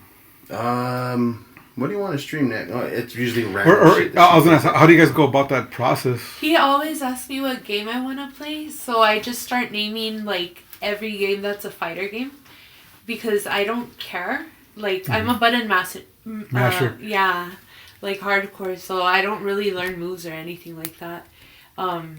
So he'll ask me, and I usually like repeat the same games, and he's just like, okay. But yeah. Yeah, so even if I wanted a game plan for the streams, I don't let it happen. The only part I do plan out is what game I'm going to play when Right. when she inevitably falls asleep. Like, I'm surprised she's awake right now. That's because I haven't taken my pills. Okay. So, yeah, like, right now I'm trying to finish Agalos and another game called Narita Boy. They're both new games, but they're pixelated. Right. 1632 graphic, Yeah. 32-bit graphics, stuff like that. Excuse me.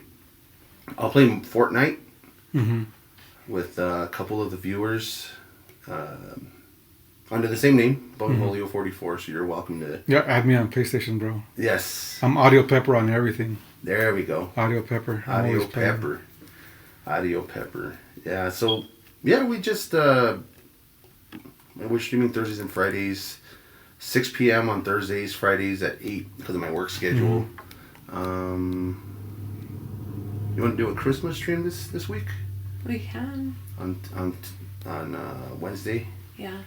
We'll do one on Wednesday. Yeah, I have the backgrounds themed, depending on what holiday it is. For Thanksgiving, I had leaves falling and stuff like that, and right now I have snow and Christmas trees in the background. Whatever holiday you want to celebrate, do it. Have fun, have at it. Yeah, we literally just sit there and talk shit. So it being Christmas time, as far as gifts go, do you get them video games, or do you guys come to terms with, hey, I want this, get me this, if anything, or? So for this year in particular, I usually get him a game. I would say like every year. He didn't get a game this year. So oh well. I have like 30 games brand new that I haven't played yet, so I'm good. Yeah. He gets me like gifts, but he gets so excited and he tells me about it right away. And so when it's supposed to be a surprise, like for my birthday, for Valentine's, for our anniversary, for Christmas, whatever, like he'll just come out and be like, look what I got you. And I'm like, oh, okay, cool. But like, let me be surprised. Yeah. It's because I guess like whenever I was little, my mom would like take me shopping for my gift and then have me help her wrap it. Right. And then I had to wait for it. So yeah. You're doing that now, doofus? You ordered it yourself. I just told you, hey, order whatever you want. Yeah, I wrapped my own present. And now you're gonna on Christmas morning, you're gonna be like, oh my gosh, thank you. I'm like, yeah.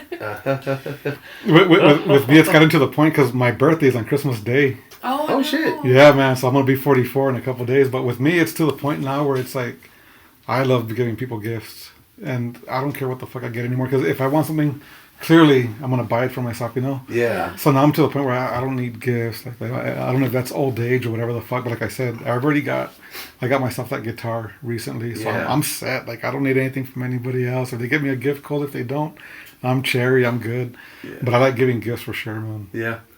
My wish list is all T-shirts and stuff for the streams, like that pad that you were talking about. I want to get one of those. I want to get more cameras. I just ordered a 24.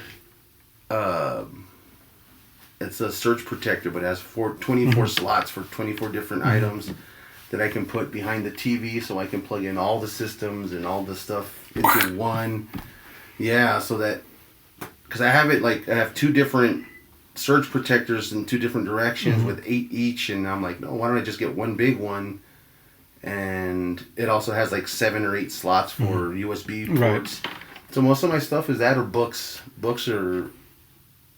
Yeah.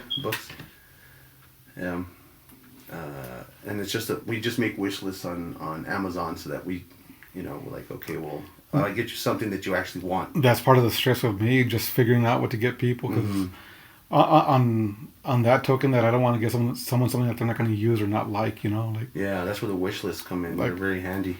Like I'll stress out thinking about it, bro, or I'll overthink stuff too. And even then, I think about like stuff that I've got that people gifted me, and I'm like, not my immediate family, but like I won't say who, but I remember I got gifted a particular present when I got my house, and I was like, I'm not going to display that. Fuck that, No.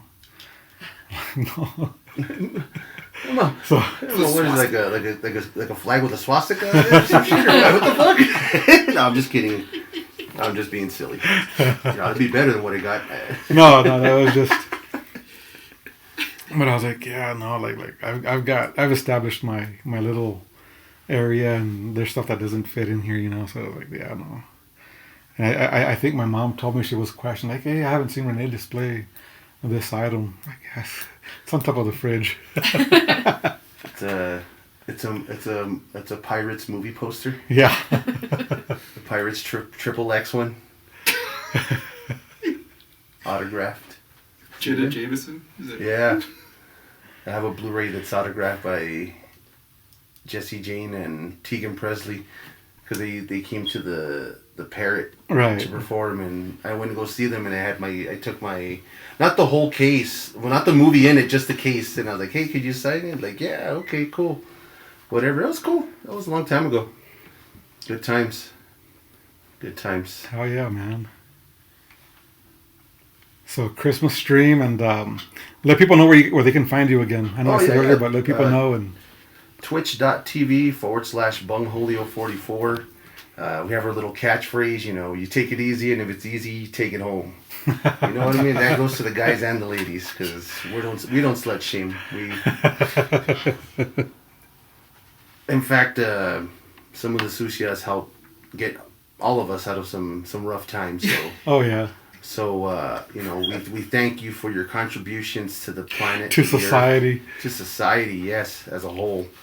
All this shaming shit, I don't believe in it. I think you should do you, right, love? Yeah. Or as my grandma, I try to get my grandma to say it, and on one of the takes, she says, "Take it easy, and if it's easy, take it off." And I was like, "No, Grandma, it's take it home." "Oh, okay, take it home."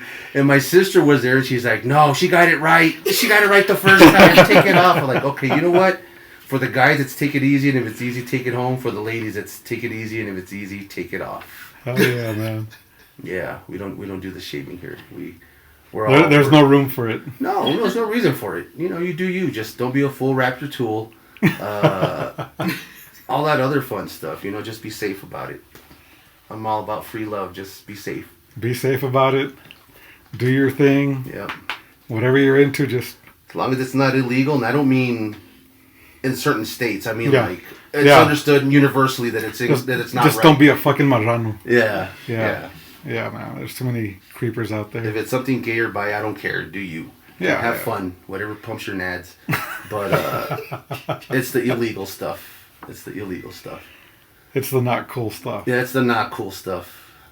Well, listen, it was fun, man. I enjoyed having you guys here, and we'll game sometime. And oh, hell yeah, dude. Yeah, man. Like I said, add me on your shit, Audio Pepper. I'm always on Fortnite or Call of Duty, and I'm thinking about getting 6. Yeah. I do want to get the Black Ops 6. I got back into it, bro, because I'm not gonna lie. The last several games were like it got bland. Right now, I'm going through the whole trying to get unlock everything to get diamond guns again. Mm-hmm. So with me being on vacation, I've already got 4 guns gold on the assault rifles. I need 3 or 4 more to get them diamond. So it's fun again. To me, it is. Damn. I'm going to be a big disappointment to you, buddy. I play for fun. Dude, my kill death ratio isn't the best, but I win a lot. Yeah. But what I was telling my buddy, and I found real quick before we go, I was telling one of my buddies, I sent him a screenshot for free for all. I play hardcore, right? Free for all, I'm the first to 30, and I don't get a win. I got defeat. Oh. But it's a bug in the game or some shit. Like, how did I get the most kills and I get defeated? Like the guy with 21 kills or 22 kills got first place. Like, what the fuck? I didn't even get third. They reported you, bro. They said you were cheating. Camping. Using aimbot or some Camping. shit. Yeah. Some bullshit. Somebody's always crying. I always fuck with people on COD. I'm that guy that on like Nuketown, I won't even fight, bro. I'll just run out. I'll just run up the stairs and then just dive out the window, get up, run up the stairs, dive out the window, just to piss off the guys that are like really too into it. So I was telling my son, so like especially in Nuketown, but all the maps now, the way it works is, especially on free for all, run one direction, kill a guy, run the opposite direction. Because if you keep on running forward, that fucker's gonna spawn right in front of you at some point. So that's what I told my son. It works for him too, and it's crazy. I don't even see this with your kids, but my son is a badass at Fortnite. He's a badass at Call of Duty. Yeah. But like I see him outperforming me now. I'm like, what the fuck, man?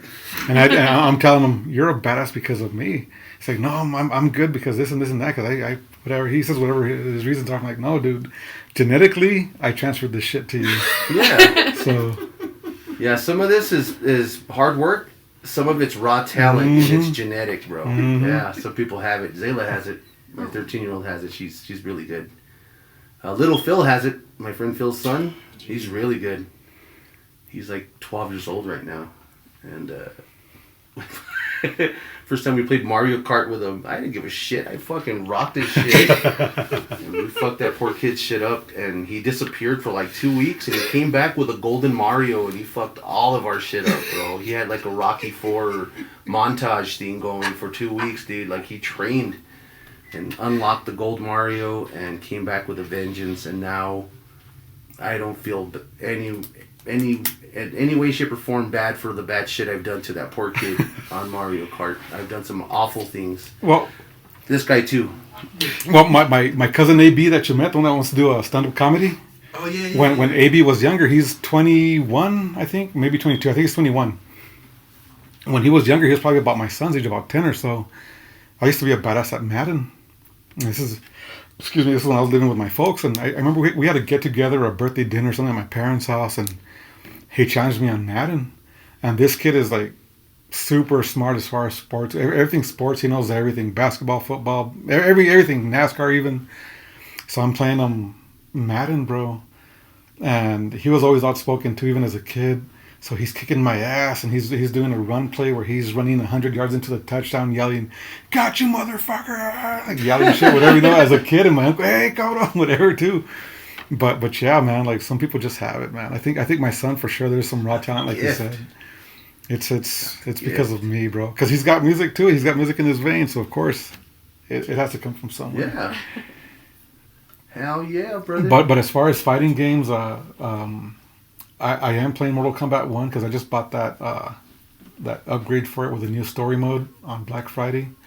I just got to play through that, but I've been playing that here and there somewhat. Right on. So. I want to get Mortal Kombat 1 just so I can be Homelander. It's fun. Yeah, that's why I bought that pack. I think that pack was 15 or 20 bucks, I think. Homelander and then Omega Man from Invincible. And then what's the Liquid Terminators in it? Oh, the T-1000? The Ghostface guy from the Scream movies. Conan the Barbarian's going to be in it eventually. Who else is on there?